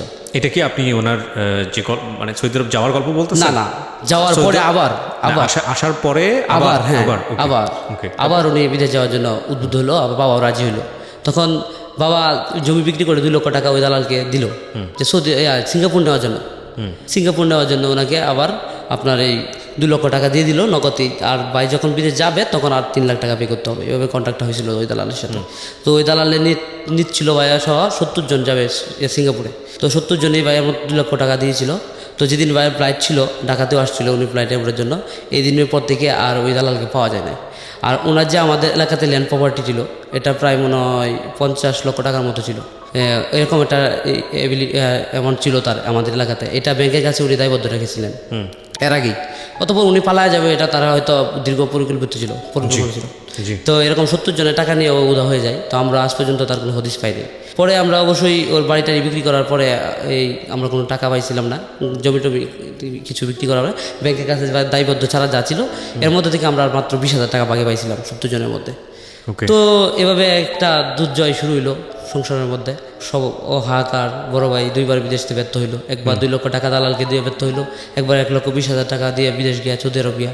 এভাবে আমাদের জমির প্রায় অংশ, বেশ অর্ধেক অংশই প্রায় নষ্ট হয়ে গেল, মানে এরকম হয়ে গেছে। বাবা অনেক হওয়ার মতো অবস্থা। হ্যাঁ, বাবা অনেক কষ্ট করে যে জমিগুলা এ করলো, জোগাড় করলো, যেগুলো মনে করেন আমাদের না খাইয়ে বাবা জমাইতো, টাকা জমাইতো। আমরা হয়তো এখানে মাছ দিয়ে খেতাম, এখানে আমরা মনে করেন যে মাছ না দিয়ে শুটকি দিয়ে খাইলাম, খাই এরকম জমি রাখলাম। তো ওই জমিগুলো আর আমরা ভোগ করতে পারলাম না। যাই হোক, সব কিছু মিলায় তখন বড় ভাই আবারও ব্যর্থ হওয়ার পরে কিছুদিন বাবার চাকরিটা কন্টিনিউ করার পরে একদিন বৃষ্টির সময় বাবা বাসায় ফেরার পথে বাবার একটা রোড অ্যাক্সিডেন্ট হয়। আমাদের কিশোরগঞ্জ সদর হাসপাতালে সামন দিয়ে আমাদের বাসায় যেতে হয়। তো কিশোরগঞ্জ সদর হাসপাতাল থেকে নদীতে একটা ড্রেন চেয়েছে, ওই ড্রেনেতে বাবা অন্ধকারে পড়ে যায়। তো বাইসাইকেলে করে বাবা আমার অফিসে যেত। তো বাবা ওই ড্রেন থেকে রাস্তায় নিচে পড়ে যাওয়ার পরে প্রায় ঘন্টাখানেকের মতো ছিল উনি ওখানে পড়ে আসছিল, মানে উঠতে পারতেছিল না, এরকম একটা অ্যাক্সিডেন্ট মানে হয়েছিল ওনার। তো এই সদর হাসপাতাল দিয়ে যে ময়লা পানি ছিল ওইগুলো যাইতো ওই ড্রেন দিয়া। তো বাবার নাকে মুখে অনেক পানি ঢুকছিল। তো তারপর উনি উঠতে পারতেছিলেন না। তো যখন উঠতে পারতেছিলেন না তখন একটা এই মৃত মানুষ মারা যাচ্ছে এরকম একটা শব্দ হচ্ছিল রাস্তার মধ্যে। অন্ধকার থাকার কারণে কেউ মানে বুঝতেছিল না, আবার কেউ বুঝলেও হেল্প করার জন্য আগাইতেছিল না, ভয় পাইতেছিল যে কি একটা হচ্ছে এখানে। তো একজন লোক আইসা দাঁড়াইছে, দাঁড়ানোর পরে উনি বলতেছে এখানে কিছু একটা হয়েছে, হয়তো কেউ মায়ের ফেলা রাখছে, না হয় কেউ মরতেছে। তো আমি একা যেতে পারতেছি না, আপনি একটু আমাকে হেল্প করেন। তো ওই 2 জন লোক একসাথে হয়ে গেল, গিয়ে দেখলো যে লোকটা প্রথম আসছিল ওই লোকটা আমাদের এলাকার। তো উনি আমার বাবাকে দেখে চিনে ফেলছে। তো উনি আমার বাবাকে দেখে তাড়াতাড়ি করে তুলে সদর হাসপাতালে নিয়ে যায়, প্রাথমিক চিকিৎসা দেয়। প্রাথমিক চিকিৎসা দেওয়ার পরে ওনাকে বলে দেওয়া হয় যে বাবার মাথাতে প্রচণ্ড পরিমাণ পানি ঢোকাতে মানে বাবাকে ইমার্জেন্সিতে রেফার করা হবে, কিশোরগঞ্জে রাখা সম্ভব না। তো যেহেতু নিকটতম কোনো আত্মীয় ছিল না, তো সর্বপ্রথম উনি সাইকেল মারে তাড়াতাড়ি করে আমাদের বাড়িতে আসছিল। সদর হাসপাতাল থেকে আমাদের বাড়ি দূরত্ব হচ্ছে 1.5-2 কিলোমিটার এরকম। তাড়াতাড়ি করে বাড়িতে আইসা, তো তখন রাত 11টা বাজতেছিল, মাকে নক করছিল যে ভাই তো হাসপাতাল অ্যাক্সিডেন্ট করছে, তাড়াতাড়ি যাইতে হবে।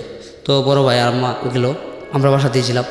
তো রাত্রেবেলা বাবাকে ঢাকা নিতে হবে। তো বাবাকে ঢাকা নেওয়া যাওয়ার পরে এরপরের দিন সকালে খবর আসলো যে বাবার মাথাতে অনেক বেশি পানি ঢুকছে, নাকে মুখে অনেক পানি ঢুকছে, মাথার ব্রেন মানে এরকম হচ্ছে যে গলে কান দিয়ে নাক দিয়ে বের হয়ে যাবে, এরকম একটা উপক্রম, বা মহিলার সাথে বেরও হয়েছে এরকম। তো বাঁচানো খুবই অসম্ভব হয়ে গেছিলো।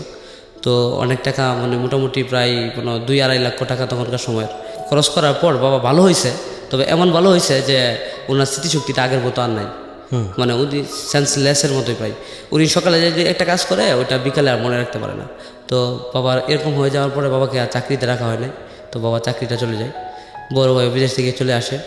তো এই অবস্থায় মানে একটা সংসারের দুর্ভোগ তৈরি হয়ে গেছে।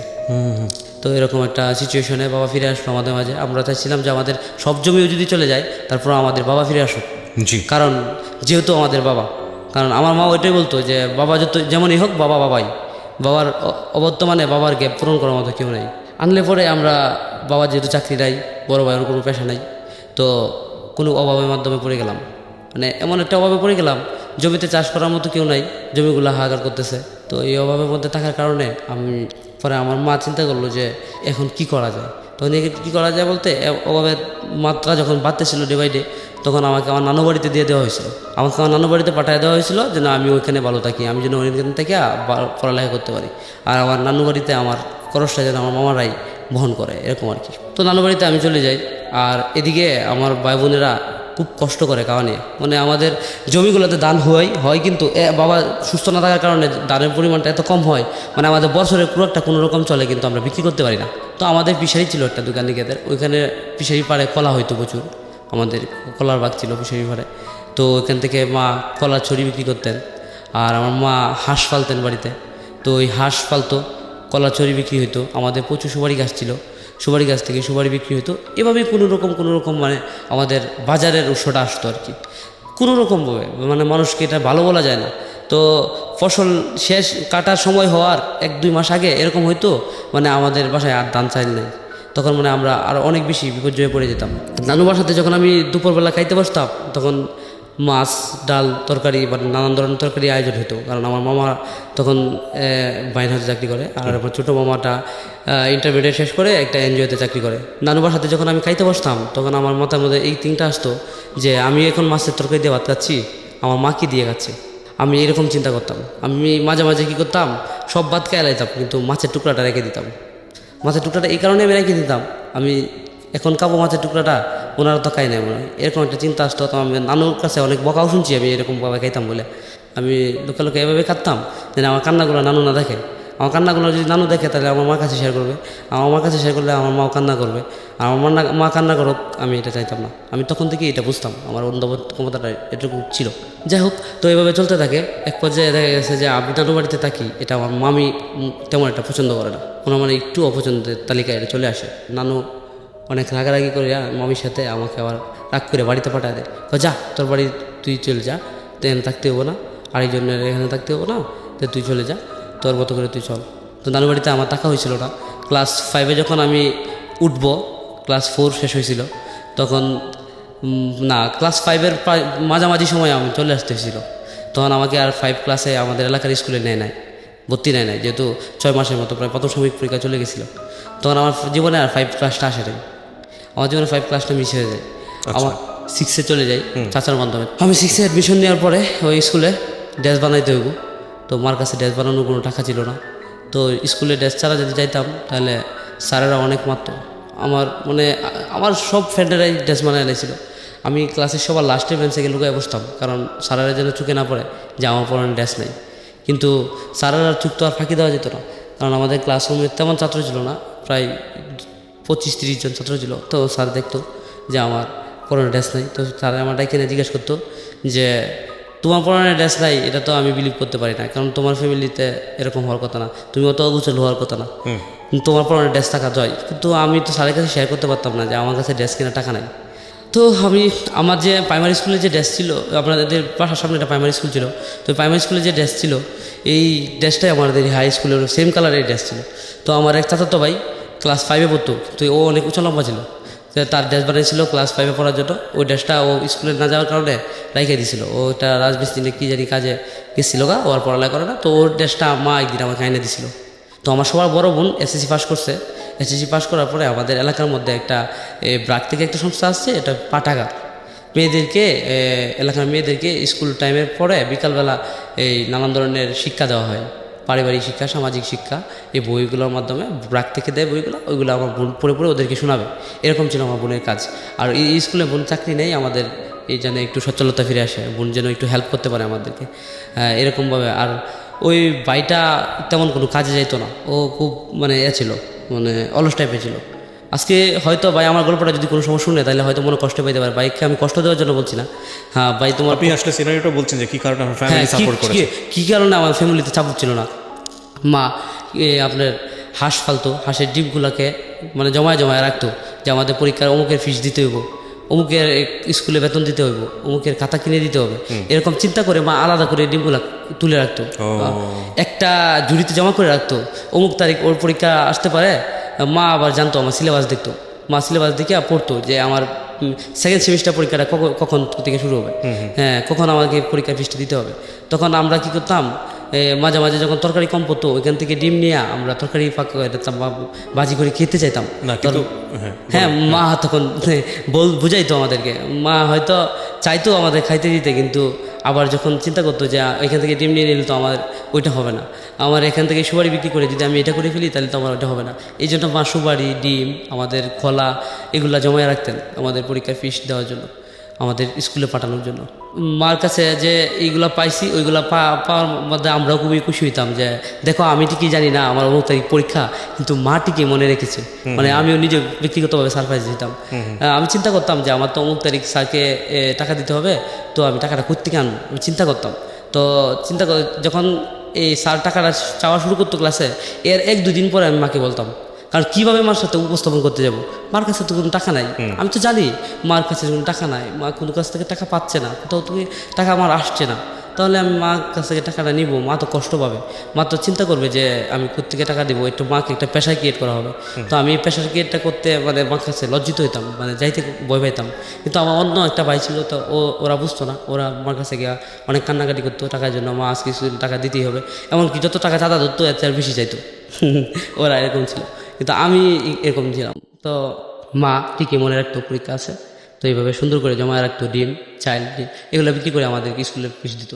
তো আমি স্কুলে যদি পরীক্ষার ফিস আসতো 120 টাকা, তো আমি 60 টাকা বা 150 টাকা এরকম নিয়ে যেতাম স্কুলে, এর বেশি নিতে পারতাম না। তখন স্যার আমাকে জিজ্ঞেস করতো যে আমাদের তো প্রাইভেট স্কুল, সরকারি না, সূত্র অনুসারে তুমি যদি এভাবে আসো তাহলে তো আমি তোমাকে অ্যালাউ করতে পারবো না।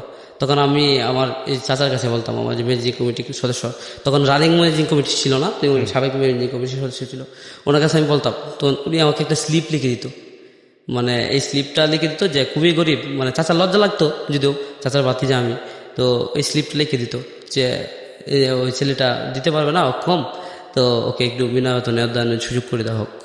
তো আমি ক্লাসে গিয়ে এটা অ্যাপ্লাই করার পরে স্যার আমাকে সুযোগ করে দিত। আমার মা আমাকে কবিতা আবৃত্তি শিখিয়ে দিত, আমাকে এরকম শিখিয়ে দিত, বক্তৃতা বক্তৃতা সাজা আপন মনে অভিনয় করে।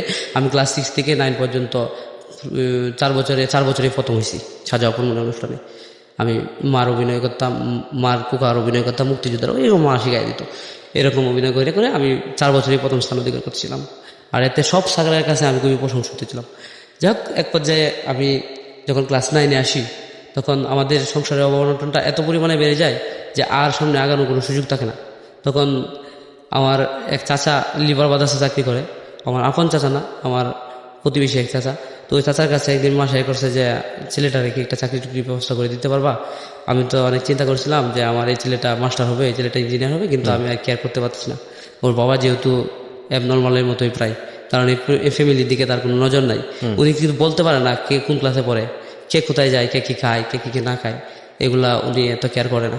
যদি ওনার কেয়ার করার ইচ্ছা থাকে, তাকে উনি হয়তো মনে থাকে না, না হলে ওনার হয়তো এবিলিটি নাই দেখে উনি এটাতে এসে ইনভলভ হয় না। তখন ওই চাচা আমাকে একটা ফটোকপির দোকানে নিয়ে কাজ দেয়। ওনার অফিসে কাজ দেয় নাই, কী কারণে উনি মেবি জানে, হয়তো যে কোনো একটা কারণে দেয় নাই, না হলে হয়তো কাজে কোনো সুযোগ ছিল না, বোধহয় দেয় নাই। তো আমাকে একটা ফটোকপির দোকানে কাজে দেয়। এখানে কম্পিউটার আজ থেকে তো অনেক দিন আগে, প্রায় 2010 2009 হ্যাঁ, 2009-এর দিকে আমার মনে পড়েছে। 2009-এর দিকে আমি ফটোকপির দোকানে যাই। হ্যাঁ, 2009-এর দিকে ফটোকপির দোকানে যখন আমি কাজ করতে যাই, তখন আমাকে প্রথমে 1 মাস ট্রায়ালে রাখা হয়েছিল, যে বলছিল তুমি যদি ফটোকপি করতে পারো তখন তোমার বেতন ধরা হবে, এর আগে তুমি আসবা, আমি দুপুরে তোমাকে লাঞ্চ করাবো আর আসা যাওয়ার ভাড়া দিয়ে দেবো। এরকম একটা লোকের সাথে আমার পরিচয় হয়েছিল, দোকানের মালিক। তো মাকে এসে বললাম, মা এই ঘটনা, মার কাছে বললাম যে মা তোমাকে টাকা দেওয়ার মতো কোনো সুযোগ দেখলাম না, তাহলে আমি এখানে যাবো না। মা বললো না তুমি যাও, কেউ প্রথম থেকেই হয় না, মানে বেতন আপনাকে ইন্সপায়ার করতো অনেক বেশি। হ্যাঁ, আমাকে ইন্সপায়ার করতো। আপনার বড় ভাইটা তখন কোথায়?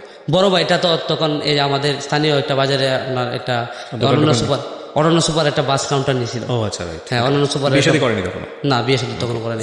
অরণ্য সুপারের কাউন্টার নিয়েছিল, ও যে টাকা পাইতো মোটামুটি ও নিজেই খরচ করে ফেলতো, আর অল্প অল্প টাকা দিত, মাকে তেমন টাকা দিত না, ওই একটু অলস টাইপের ছিল। ফটোকপির দোকানে যাওয়ার পর আমাকে ওই লোকটা 1 মাস কাজ করায়, কোনো টাকা দেয় নাই।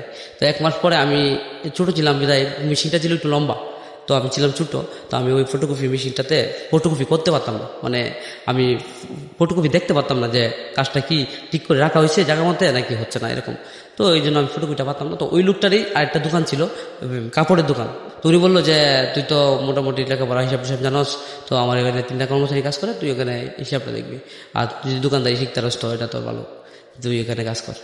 তখন আমি চিন্তা করলাম, আমি তো আসছিলাম কম্পিউটারের কাজটা শিখবো, আর আমার পড়ালেখাটা যেহেতু করি না, এনে তো সুযোগ নাই, যদি চাস তাহলে কাপড়ের দোকানে কাজ করতে পারো। তো ওনার পরে কাপড়ের দোকানে আমি বাধ্য হয়ে লাগিয়ে যাই। তো কাপড়ের দোকানে লাগার দিনে থেকে উনি আমার বেতন ধরছে 800 টাকা পাইলে। তো ওনার সাথে আমি কাজ করি প্রায় ওনার দোকানে কাজ করি আমি প্রায় 3 বছরের মতো। আর এই 3 বছর জীবনে, এই 3 বছরের বয়সে প্রায় 300-400 কর্মচারী আমার সাথে চেঞ্জ হয়েছে। 300-400 কর্মচারী, মানে ওরা চেঞ্জ হচ্ছে কিন্তু আপনি চেঞ্জ হননি। হ্যাঁ আমি মানে change আপনি হইনি। অনেক লয়াল ছিলেন। হ্যাঁ, এখানে চেঞ্জ হওয়ার কারণ হচ্ছে এটাই, মানে ওই লোকটা একটু রাগী ছিল, কোনো কাজে ভুল করলে অনেক টর্চার করতো। টর্চারটা এরকম শুধু গালিগালাজও না, এমনকি শারীরিকভাবে আঘাত করতো, হাত তুলতো, মানে এরকম আমার উপরেও তোলা হয়েছে 1-2 বার। আর আমার প্রতি উনি ছিলেন, মানে স্যাটিসফাইড ছিলেন, এই জন্য মানে আমাকে কম শাসন করতো, কম শাসাইতো, এরকম আর কি। আমি 3 বছর ওনার এখানে কাজ করি, খুব কষ্ট করে কাজ করছি। দুপুরবেলা রোদরে হাইটে যায়, ওনার বাসা থেকে ভাত নিয়ে আসতে হইতো সকল কর্মচারীর জন্য। ওনার 12-13 জন কর্মচারী ছিল 2 দোকানে মিলে, সবার জন্য ভাত নিয়ে আসতে হইতো, আমার নিজেরও ভাত নিয়ে আসতাম। উনি আমাদেরকে ভাত আনার জন্য পাঠাইতো আমাকে একটা নামাজের পর। আমি জোরে নামাজ পড়ে তারপরে রওনা হইতাম ভাতের জন্য। তো ওইখানে গিয়ে দেখতাম ভাত পাক হয়েছে না, অনেকক্ষণ দাঁড়ায় থাকতে হইতো, পেটে প্রচণ্ড খিদা থাকতো, চাইলে খাইতে পারতাম না, যেহেতু আমাদের পাটটা দোকানে এসে খাইতে হইতো, টিফিন বক্সে করে দিয়ে দিত ওনার এসে। তে ওনার যে দোকান মালিকের বাবা ছিল, উনি এখন নাই, উনি আমাকে খুব আদর করতো, বাসা যাইলে খুব ডাকে নিত। ওনার বাসায় বিস্কিট টিস্কিট থাকলে ওখানে আমার খাইতে দিত, যে অনেকক্ষণ তো যাবার তো কিছু কাজ না, বেবি সকাল বাসা থেকে আসছস, দিয়ে বিস্কিট টাকা। এভাবে 3 বছর কাজ করি। কাজ করার পরে আমি অনেকটা সেলসম্যানে পরিণত হয়েছি, যে ওনার দোকানে এখন আমি সব, মানে ঢাকাতে ওনার সাথে মাল নিতে হলে আমাকে আসতে হয়, এরকম। তখন আমি সিনিয়র হয়ে যাই, আর আমার জুনিয়র আরো ছেলে আছে, এরকম। তখন আমি দাবি করলাম যে ভাইয়া এখন তো আমি বড় হয়েছি, তখন আমাদের ফ্যামিলি তো মোটামুটি একটু স্বাচ্ছন্দ্য ফিরে আসে, আমার বেতনটা একটু বাড়ান। আমার ভাইটাও একটু কাজ করে, ওই এই অনন্য সুপারের কাউন্টারে টুকটাক কিছু পায়, ওইখান থেকে যে টাকা পায় মোটামুটি দেয়, আমিও দিই। এভাবে মোটামুটি একটু স্বাচ্ছন্দ্যতার দিকে ফিরে আসি। ওই লোকটা আমাকে বেতন বাড়াইতে চাইতেছিল না, খালি বেতন বাড়াইতে চাইতেছিল না, এই কারণে উনি বলতো যে বাড়াবো এরকম করে সময় নিত। আর তখন আমি ক্লাস 9-এ পড়ি, তো আমি স্কুলে যেতাম না, ক্লাস করতাম না 9-এ, কিন্তু আমি এই যে পরীক্ষার সময় এসে পরীক্ষা অ্যাটেন্ড করতাম। আচ্ছা। হ্যাঁ, পরীক্ষা অ্যাটেন্ড করতাম, এরকম। তো আমার ক্লাস করার সুযোগ হইতো না, উনি আমাকে ছুটি দিত না, আর ছুটি দেওয়ার সিস্টেমও ছিল না। যদি আমি আসে পড়ি তাহলে দোকানটা অফ থাকতো, এরকম আর কি। তো আমি এভাবে যখন চলতে থাকি, তখন আমার এক পর্যায়ে মনে হইলো যে আমি যে কাজ করি এই অনুযায়ী আমার তখন বেতন ছিল আমার 2000 টাকাতে, আমি আরও বেশি পাওয়ার যোগ্য। তো আমি ওনার কাছে অ্যাপ্লাই করি যে ভাই আমাকে আর বেতন দেন। তো উনি বললো যে না, আর বেতন দেওয়ার সুযোগ নাই। তো ওনার যে প্রতিবেশী দোকানগুলো ছিল, একটা মার্কেটে তো অনেকগুলো দোকান থাকে, ওই দোকানের মালিকগুলো আমাকে মানে গোপনে এরকম বলতো যে তুই যদি চলে আসিস তাহলে আমি এত টাকা মাইনে দেবো, তো এরকম বলতো। তো আমি এগুলো আর ওনার কাছে প্লে না করে আমি বলতাম যে ভাই আমাকে যদি বেতন আপনি না দেন তাহলে আমি আপনার দোকানে কাজ করবো না, আমি চলে যাবো। তখন আমি ওনার কাছ থেকে ছুটতে পারতেছিলাম না, উনি অনেক ড্যারিং ছিল, মানে একটু গুন্ডা টাইপের ছিল। আমি ওনাকে ভয় পাইতাম, যে আমাকে উনি ত্যাগ দিত যে তুই যদি আমার অন্য দোকানে কাজ করস তাহলে আমি তোরে দেখিস কি করি। তো আমি ছোটো বড় ছিলাম, ভয় পেতাম।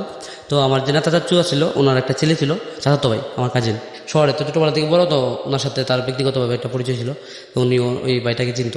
তো আমি ওই ভাইয়ের স্মরণাপন্ন হইলাম। আর তখন আমার চাচা পৃথিবীতে নাই, চাচা 2005-এ মারা গেছে।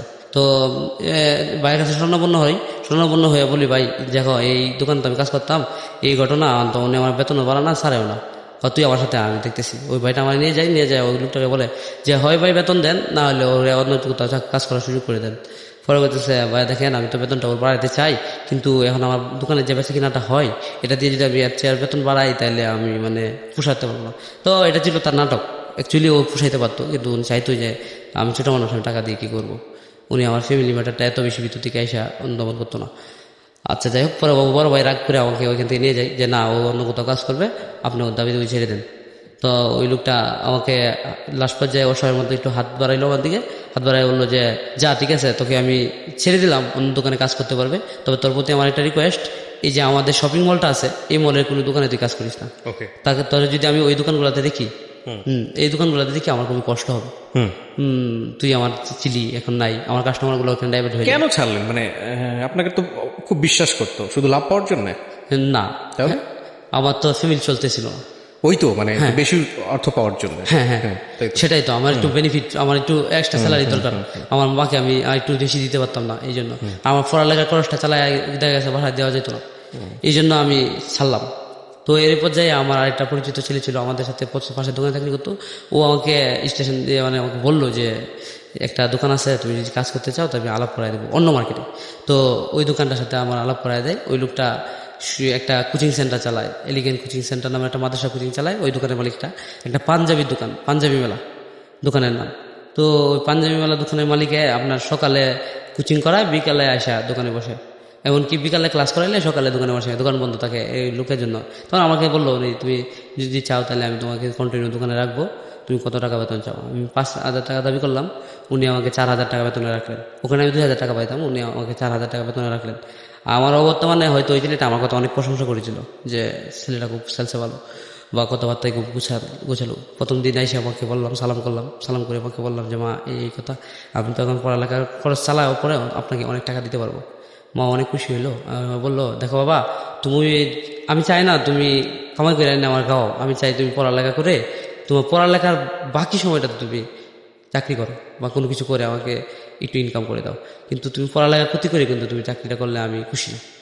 তখন আমি চিন্তা করলাম, যা আমার জীবনে না হয় পড়ালেখা না হইলো, আমার তো আর 2টা ভাই আছে, ওই 2টা ভাই পড়ালেখা করবে, আমি চাকরি করবো, চাকরি করিয়া আমার মারে টাকা দিব, মানে যাতে আমার মার বাইরেদের কাছে লজ্জিত না হইতে হয়। বাইরে যখন পিস চাবে, বেতন চাবে, মা দিতে না পারলে মা তো লজ্জা পায়, মার কষ্ট লাগে, তো আমি কষ্টটা মাকে হতে দেবো। তো এইভাবে আমার কিছুদিন যাওয়ার পর আমার এসএসসি পরীক্ষা, আমি এসএসসি পরীক্ষার্থী। ওকে। তো আমি এসএসসি পরীক্ষার্থী হিসেবে অ্যাটেন্ড করবো, এসএসসি পরীক্ষার্থী হিসেবে অ্যাটেন্ড করলাম। তো 1 মাসের ছুটি নিলাম দোকান থেকে নিয়ে, ওই 1 মাস আম্মা অনেক আমাকে কেয়ার করলো। আর 1 মাস কেয়ার করার পরে আমি পরীক্ষাটা দিলাম। পরীক্ষাটা দেওয়ার পরে আমার সবগুলা সাবজেক্টই রেজাল্ট ভালো আসছিল, ইংলিশে আমি ফেল করছিলাম। আর ইংলিশে ফেল করার কারণ ছিল আমি প্রাইভেট করতে পারছিলাম না। হয়তো আমি কারণ হিসেবে এটা দাঁড় করাতে পারবো, কিন্তু আমার মা এটা মাইনে নিতে পারছিল না যে প্রাইভেট করতে পারছো না, এই বিধায় কি তুমি রেজাল্ট খারাপ করবা, অন্তত তুমি পাস তো করবা। তো মা অনেক কষ্ট পাইছিল আমার রেজাল্ট হওয়ার দিন। আর আমি আগেই জানতাম আমার রেজাল্টটা এরকম হইব, এই জন্য আমি যেদিন রেজাল্ট হইব ওই দিন বাসা থেকে পালাইছিলাম বলতে আমি 1 দিনের জন্য বা 5 দিনের জন্য মার অভিমানটা বাংলা পরে ফিরবো, এরকম চিন্তায় আমাদের প্রতিবেশী আরেকটা আমাদের উপজেলা আছে, তারাইল নাম, কিশোরগঞ্জের একটা উপজেলা। আমি ওই উপজেলায় ওই দিন রেজাল্টের দিন সকালেই পালাইয়া যাই, মানে দোকানে না যায়। দোকানের ভাইকে কিছু বলি নাই, দোকানের ভাই তো অনেক খুশি যে আজকে রেজাল্ট হবে আমার, আমি রেজাল্ট পাস করলে উনি নিজের তরফ থেকে মিষ্টি বিতরণ করবে এরকম আর কি। তো আমি পলায় যাই, তারালে পলায় যাই। আমি ইংলিশ পরীক্ষাটা খারাপ দিছি, এটা আমি নিজে আগে থেকে জানতাম। তো আমি ওইখানে পলায় যাওয়ার পরে তো রেজাল্ট হয়, রেজাল্ট হওয়ার পরে মা তো বুঝছে রেজাল্ট পাইছে, পায় মা মানে আমাকে দোষারোপ করে নাই, কারণ মা তো জানতো আমার বিষয়টা, যে আমি প্রাইভেট পড়তে পারতাম না, আমি ভালো বই পাইতাম না, আমি ভালো গাইড পাইতাম না, ভালো সাজেস্ট কেউ ছিল না। মা পর্যন্ত 9 পর্যন্ত বসছে, এসএসসি বিষয়টা এতটা বুঝতো না। এই জন্য আর কি মা অতটা হার্ডলি না নিয়ে আমাকে বাসায় ব্যাক করার জন্য, মানে তখন আমি একটা মোবাইল চালাইতাম, নকলা নাম মোবাইলটার, এরকম একটা মোবাইল চালাতাম। মা ওই মোবাইলে অনেকবার কল করছে, আমি সুইচ অফ করে রাখছিলাম। পরে এক সময় মনে হইলো যে মা তো মনে হয় আমাকে অনেক খুঁজছে, রাত হয়ে গেছে 11টা, মা মনে হয় আমার জন্য কান্না করতেছে। তা মা কান্না করতেছে, মাকে চিন্তিত রাখা হয়তো ঠিক হবে না, আচ্ছা একবার হ্যালো বলে দেখি কি বলে মা, যদি রাগা নিতে হয় তাহলে আমি আসবো না, আর যদি মা দেখি সফটলি কিছু বলে তাহলে আমি ব্যাক করবো। এরকম একটা থিঙ্ক নিয়ে আমি মার সাথে কথা বলছি রাত 11টায়। হ্যালো মা, তুমি শুনতে পাচ্ছ আমায়? মা বললো যে বাবা, তুমি রেজাল্ট খারাপ করছো বলে কি বাসা থেকে চলে যেতে হবে? পৃথিবীতে কি রেজাল্ট অনেকে খারাপ করে না? আমি তো এমনও শুনছি মানুষ 3বার ফেল করে নবায়ন্ন করে পরীক্ষা দেওয়াস করে, রেজিস্ট্রেশনের ম্যাচ চলে যায়। তোমার তো মাত্র 1বার হয়েছে, তা তুমি এমন করলা কেন? তুমি কালকে বাড়িতে আসো, আইসা আবার আরেক বছর পরে পরীক্ষা দিবা, তুমি প্রিপারেশন নাও। এরকম কথাবার্তা মা অপর প্রান্ত থেকে বলতেছিল। তো আমি শুনে এত খুশি লাগছিল আমার, যে আমার মা পৃথিবীর সেরা মা, আমার মা মানে আমাকে অনেক ভালোবাসে, বা আমার মার মতো সব মা হইলে আরো সব ছাত্রের জীবনে এরকম সাফল্য বই আনতো। এর মধ্যে বড় ভাইটার একটা চাকরি হয়, সে একটা বাইনাজে চাকরি পায়, আর একটা আমার মামার মাধ্যমে। হ্যাঁ, তো আমার মামার মাধ্যমে চাকরি পাওয়াতে ও ভালো টাকার মাইনে পায়, আর আমিও যেহেতু কাম করছি, আবার আমি ওই দোকানটাতে কন্টিনিউ করতেছি। এমন তো অবস্থায় তো আমি পরবর্তীতে আবার রেজাল্ট পরীক্ষা দিলাম। পরবর্তীতে আমি আবার পরীক্ষা দেওয়ার পরে আমি ওই বিষয়টারই সাবজেক্ট কোড ভুল করলাম পরীক্ষাতে। সাবজেক্ট কোড ভুল করার পরে আবারও আমার রেজাল্টটা খারাপ আসে। রেজাল্টটা খারাপ হওয়ার পরে এখন মার কাছে কীভাবে কামব্যাক করবো এটা আমি নিয়ে খুবই চিন্তিত ছিলাম। কিন্তু যাই হোক, যে কোনো এক পর্যায়ে এবার আর পালাইলাম না, পালানোটা বুকামি বুঝতে পারছিলাম। তো এইবার সরাসরি বাসায় চলে আসলাম, আর মার কাছে বললাম যে মা, আমি এটা মেবি ভুল করছিলাম, পরীক্ষাটা আমি অনেক ভালো দিছি। পরে মা কি বলবো, কান্নাকাটি করলো কিছুক্ষণ, যে তোমার জীবনে কেন এমন আসবে, তোমার আরও তো ভাই বোন পড়ালেখা করছে, সবাই তো একসাথে পাস করছে এবং ভালো রেজাল্ট করছে। এরকম তো কষ্ট পাওয়ার পরে তখন আমি চিন্তা করছি আমি আর পড়ালেখা করবো না, আমি চাকরিটা কন্টিনিউ করবো, আর আমার ভাইদেরকে হেল্প করবো পড়ালেখা করতে, ওদেরকে পড়ালেখা করাবো, এরকম চিন্তা করছি। তো আমার মা এটাতে রাজি না। আমার মা বলতেছে আবারও তুমি পরীক্ষা দিবা, আর এখন পরীক্ষাটা দিবা তুমি দোকানে না গিয়া, দোকানে তোমার যাওয়া লাগবে না, আর কোনো দোকানে যাবে না, তুমি কোনো চাকরি করবে না, তুমি বাড়িতে থেকে পরীক্ষা দিবা। তখন আমি আমার মাকে বললাম, আম্মা একটাই তো সাবজেক্ট, শুধু ইংলিশ। তো আমি 6 মাস অন্তত দোকানে যাই, 6 মাস পর থেকে আমি আবার ভালো করে পড়ালেখা করবো। মাকে আমি তাইলে তোমার উপরে এইভাবে ছাড়বো, তুমি আমাকে কথা দিবা যে তুমি এবার রেজাল্টটা ভালো করতে যাচ্ছ বা তুমি ভালো মাস্ট করবাই, তাইলে আমি তোমাকে দোকানে যেতে দেবো, নাহলে তোমাকে আমি আর দোকানে যেতে দেবো না। তখন মার কাছে অভাবটা একটু পুষায় গেছে, কারণ বড় ভাইটা চাকরি পাইছে, বোনটাও হেল্প করে, বোনটা পাটাগার পড়া। তো ও অনেক সবরি মানুষ ছিল, খুব সঞ্চয়ী ছিল। ও আপনার এই মুষ্টির চাইল জমায় জমায় রাখতো, রাইকা ওর মানে এই করতো, পড়ালেখা খরচ চালাইতো।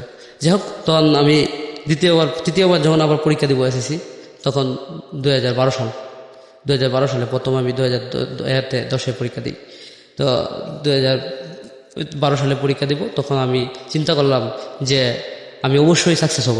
আমি 6 মাস পরে না, আমি 3 মাস বাকি থাকতে ফর্ম ফিল আপ করার পর থেকে দোকান ছেড়ে দিছি। 3 মাস বাড়িতে চলে আসছি। টাকাটা প্রয়োজন ছিল, তারপর দোকান ছেড়ে দিয়েছি। হ্যাঁ, টাকাটা প্রয়োজন ছিল, তারপর আমি দোকানটা ছেড়ে দিছি মার ইচ্ছায়।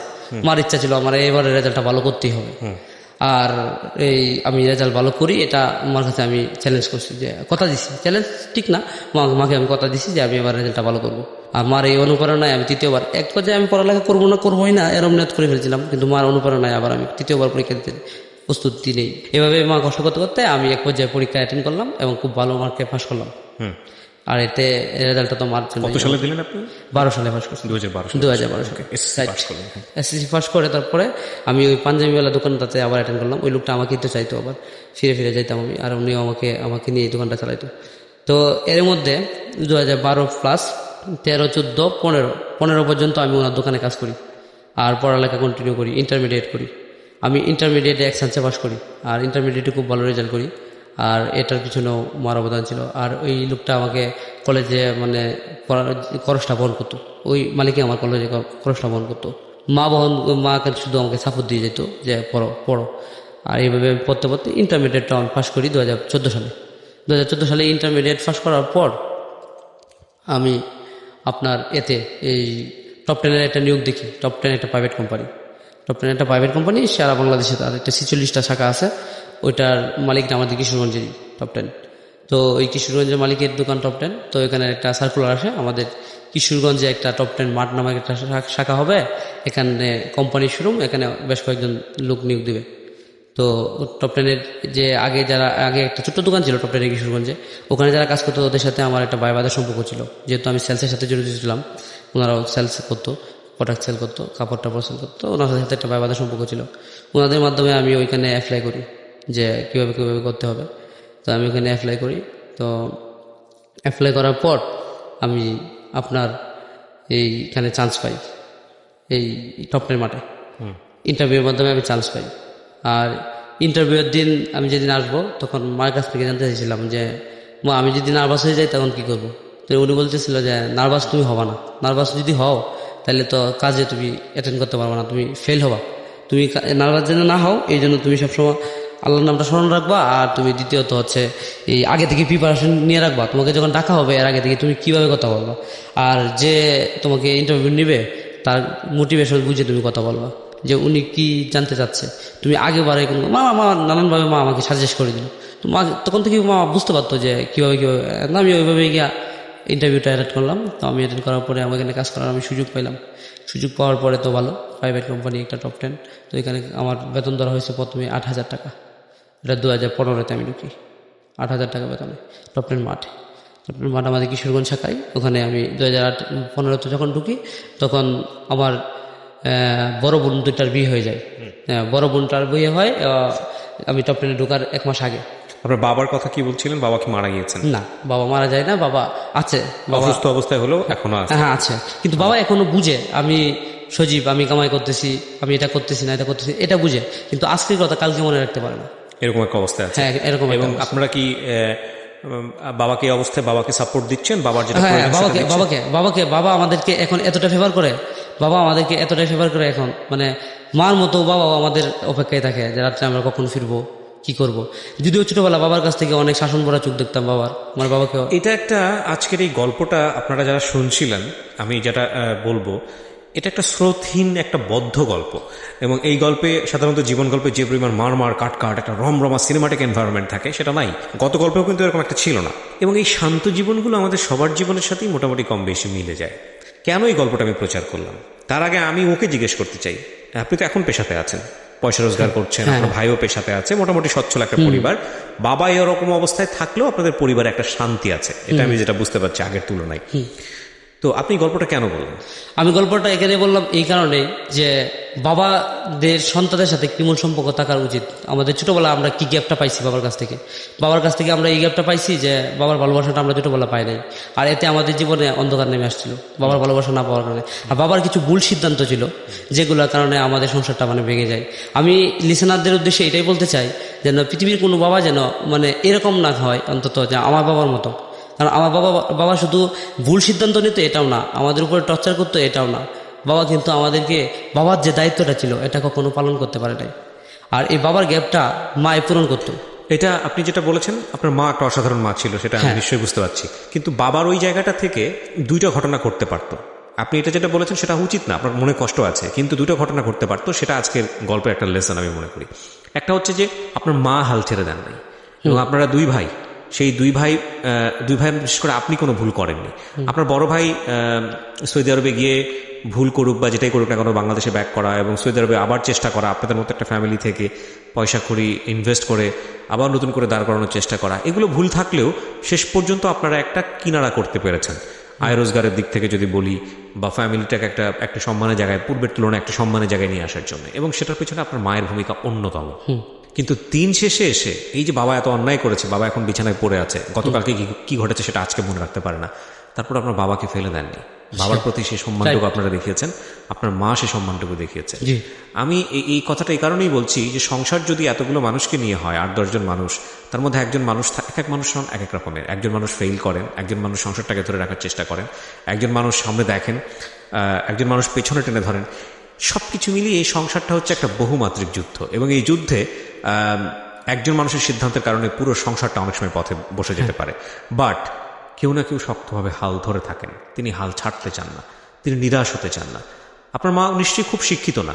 শিক্ষিত কি? কোন ক্লাস পর্যন্ত? আমার মা মাত্র ক্লাস 9 পর্যন্ত পড়ছে। কিন্তু তিনি যে মোটিভেশনগুলো দিয়েছেন এই ছেলেটাকে পড়াশোনা করানোর জন্য, একবার ফেল করলো, আরেকবার পরীক্ষা দাও, সেকেন্ড টাইম সে আপনার ইন্টারমিডিয়েটে এক চান্সে পাশ করলো, এখন সে 8-10 হাজার টাকা মাসে রোজগার করছে। একেবারেই নিম্ন মধ্যবিত্ত পরিবারের গল্প, এবং সেই গল্পে হার না মানা গল্প। আমি বরং এই গল্পটাকে একটা স্রোতহীন নদীর সাথেই তুলনা করি বা পুকুরের সাথেই তুলনা করি না কেন, এটা বাংলাদেশের অসংখ্য মানুষের জীবনের গল্পের সাথে মিলে যাবে। সেই অর্থে আজকের এই জীবন গল্পটাতে আমরা একটা জিনিসই দেখতে চাই, যে কিছুদিন আগেও যখন সোশ্যাল মিডিয়াতে খুব নেগেটিভ জিনিসগুলো ভাইরাল হয়, আমরা যখন দেখি যে একটা অসুস্থ বৃদ্ধ মানুষ সংসারে, সে হয়তো তার হয়তো স্পেশাল টেক কেয়ার প্রয়োজন, যেটা বাচ্চাদের জন্য প্রয়োজন হয়, এই মানুষটা পুরো জীবনটাই দিয়ে গেল সংসারে, কিংবা একটা ভুল করেছে, কিংবা যাই করুক না কেন, তখন ওই মানুষটাকে ধরে রাস্তায় ফেলে দেওয়া হচ্ছে। কিছুদিন আগে এরকম একটা ঘটনা ভাইরাল হয়েছে, আপনারা জানেন কিনা, যে বাবা কোটি টাকা দিয়ে বাড়ি বিক্রি করেছে সন্তানদের জন্য, সে ভাগ বুঝিয়ে দিয়েছে, সেই বাবাকে রাস্তায় ফেলে গেছে। পরে তাকে, ছেলেটাকে ডাকা হয়েছে, সেটা মাছরাঙা টেলিভিশনে নিউজ হয়েছিল, আপনারা জানেন নিশ্চয়ই। তো এই যে ঘটনাগুলো, এগুলো এখন সোশ্যাল মিডিয়াতে আসে মানেই এগুলো এখন ঘটছে, বিষয়টা এরকম না, এগুলো অহরহ ঘটে, এবং এগুলো আমাদের সেভাবে হয়তো লাইমলাইটে আসে না, কিন্তু সোশ্যাল মিডিয়ার কল্যাণে এখন অনেক বেশি লাইমলাইটে আসে, এবং এগুলো আমাদেরকে দেখে এগুলো আমাদেরকে অসুস্থ করে দেয়। আমরা শুধু একটা কথাই বলতে চাই, যে সংসার বা জীবন মানেই এরকম নয় যে একজন মানুষ ভুল করলেই বা একজন মানুষ অন্যায় করলেই বা পরিবারের যে কেউই হোক না কেন, যেটাই হোক না কেন, সেই মানুষটা যখন বিপদগ্রস্ত তাকে ফেলে দিতে হবে, কিংবা তার কথা না ভাবলেও চলবে। আপনার মনের মধ্যে নিশ্চয়ই অনেক বড় একটা কষ্ট আছে বাবাকে নিয়ে, যে বাবা আমার সাথে ছোটবেলায় এরকম আচরণ না করলেই পারতো, কিন্তু একবারের জন্য আপনি কি বাবা হয়েছেন এখনো? আপনি কি বিয়ে করেছেন? না, আমি বিয়ে করিনি। বিয়ে না করলে তো বাবা হওয়ার প্রশ্নই ওঠে না। একটা উদ্ভট কোশ্চেন করে ফেললাম, তারপরেও বলি। সেটা হলো যে আপনি যেদিন বাবা হবেন, যেদিন আপনি সন্তানের পিতা হবেন এবং আপনার সন্তানটা বড় হবে, তখন আপনি বাবাকে কিছুটা হলেও বুঝবেন। আচ্ছা, তার আগ পর্যন্ত বুঝবেন না যে বাবা কেন। এক একজন মানুষের আচরণ এক এক রকম। বাবা কোন টেনশন থেকে আপনাদেরকে জেরা করতো, বাবা কোন টেনশন থেকে আপনাদের উপরে, আপনার কাছে যেটা মনে হচ্ছে টর্চার, সেই টর্চারটা করতো, তার আগ পর্যন্ত বুঝবেন না। তবে এটা ঠিক যে ভুলের জায়গাটায় আপনার বাবাকে আরেকটা বিয়ে করেছেন? না বিয়ে করেননি। আপনার বাবার কি আরেকটা সংসার ছিল? না না না তাহলে আপনার বাবার আসলে সেই অর্থে কোনো ভুলই নাই। হ্যাঁ, আপনার বাবা যে সিদ্ধান্তগুলো নিয়েছে সেই সিদ্ধান্তগুলো যুগপত ছিল না, না। সেই সিদ্ধান্তগুলো হয়তো আপনাদের মনের মতো হয়নি, না। কিন্তু সেই সিদ্ধান্তগুলো তার নিজের জন্য ছিল না, না আমাদেরকে বড় করার জন্য ছিল। আপনাদেরকে বড় করার জন্য ছিল, আপনাদেরকে রাইট পথে নেয়ার জন্য ছিল। ছিল। সুতরাং বাবার প্রতি সম্মান কখনোই কমানো না যাবে না। আমরা এখনো পর্যন্ত কমাই না। কমান, এটাই আমি বলতে চাই যে বাবা সফল নাই হতে পারে, মা সফল নাই হতে পারে, কিন্তু এই দুজন মানুষের কোনো বিচার হয় না, এই দুজন মানুষের কোনো বলা যেতে পারে যে তাদেরকে জাস্টিফিকেশন আনা যাবে না। তবে হ্যাঁ, কিছু কিছু কেস থাকে খুবই এক্সেপশনাল, যেটা ওই যে বলে না যে আইএমএ জাহিলিয়া যুগের সময়ে আমরা একেবারে শেষ জামানায় চলে এসেছি, অভাবনীয় ঘটনা ঘটে।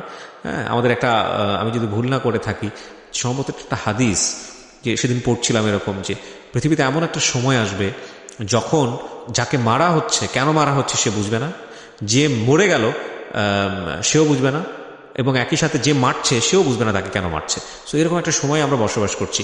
তো সেই জায়গাটা থেকে শুধু এটুকুই বলার আছে যে আমরা যেন আমাদের এই ফ্যামিলি রুলসের জায়গাটাতে, ফ্যামিলি এথিক্সের জায়গাটাতে বাবা মায়ের প্রতি সম্মানটা যেন কমিয়ে না দিই। দিন শেষে একটা কথা আমরা সবাই যেন মনে রাখি, এই যে আমরা এত পরিশ্রম করছি, এই যে আমরা এত কষ্ট করছি, কিসের জন্য করছি বলেন তো? একটার জন্যই করছি, একটা জিনিসের জন্য। খুব ঠান্ডা মাথায় যদি আপনি চিন্তা করেন, সেটা হচ্ছে আপনার সবচেয়ে কাছের মানুষগুলো, যে তাদেরকে হ্যাপি করা। এবং সবচেয়ে কাছের মানুষরাই হচ্ছে পরিবারের মানুষ। কারণ আপনি যখন বিপদে পড়বেন তখন দেখবেন এই মানুষগুলো আপনার জন্যই করবে। দূরের মানুষ পরে করে, কাছের মানুষ এরাই। সুতরাং আপনি জীবনে যাই কিছু ইনভেস্ট করেন না কেন এই মানুষগুলোর জন্য করেন, এবং সেদিক থেকে সবচেয়ে কাছের মানুষ হচ্ছে বাবা এবং মা, রক্তের বাঁধন যাদের সাথে। তো অনেক ভালো থাকুন। আজকের এই জীবন গল্প একটা স্রোতহীন গল্প হলেও অনেক বড় একটা মেসেজ আছে আজকের এই গল্প থেকে। আমার মনে হয় আপনারা সবাই সেটা নিতে পেরেছেন। আমি আরেকটু বলতে চাই এটুকুই, যে আমার মার মতো অন্য মারা মনে করেন যে এরকম যদি হয়, বা আমি মনে করি যে তাহলে আরো ভালো সন্তান আমার চেয়ে ভালো দিবে। হয়তো আমি হয়তো আমার মার মতো করে যেমন চাইতো মা, আমি এমনটা দিতে পারি নাই, এত ভালো মা পাওয়ার পরেও। যেটা আপনি বলেছেন আমার মার মতো একটা অতুলনীয় মা হয় না, এমন মা সবার জীবনে আসলে হয়তো আরো ভালো অন্যরা, অন্য সন্তানরা আরো ভালো। অনেক ধন্যবাদ। আপনার মার জন্য দোয়া করি, আমরা বাবার জন্য দোয়া করি, তারা যেন দীর্ঘজীবী হয়। অনেক অনেক ধন্যবাদ প্রিয় শ্রোতা।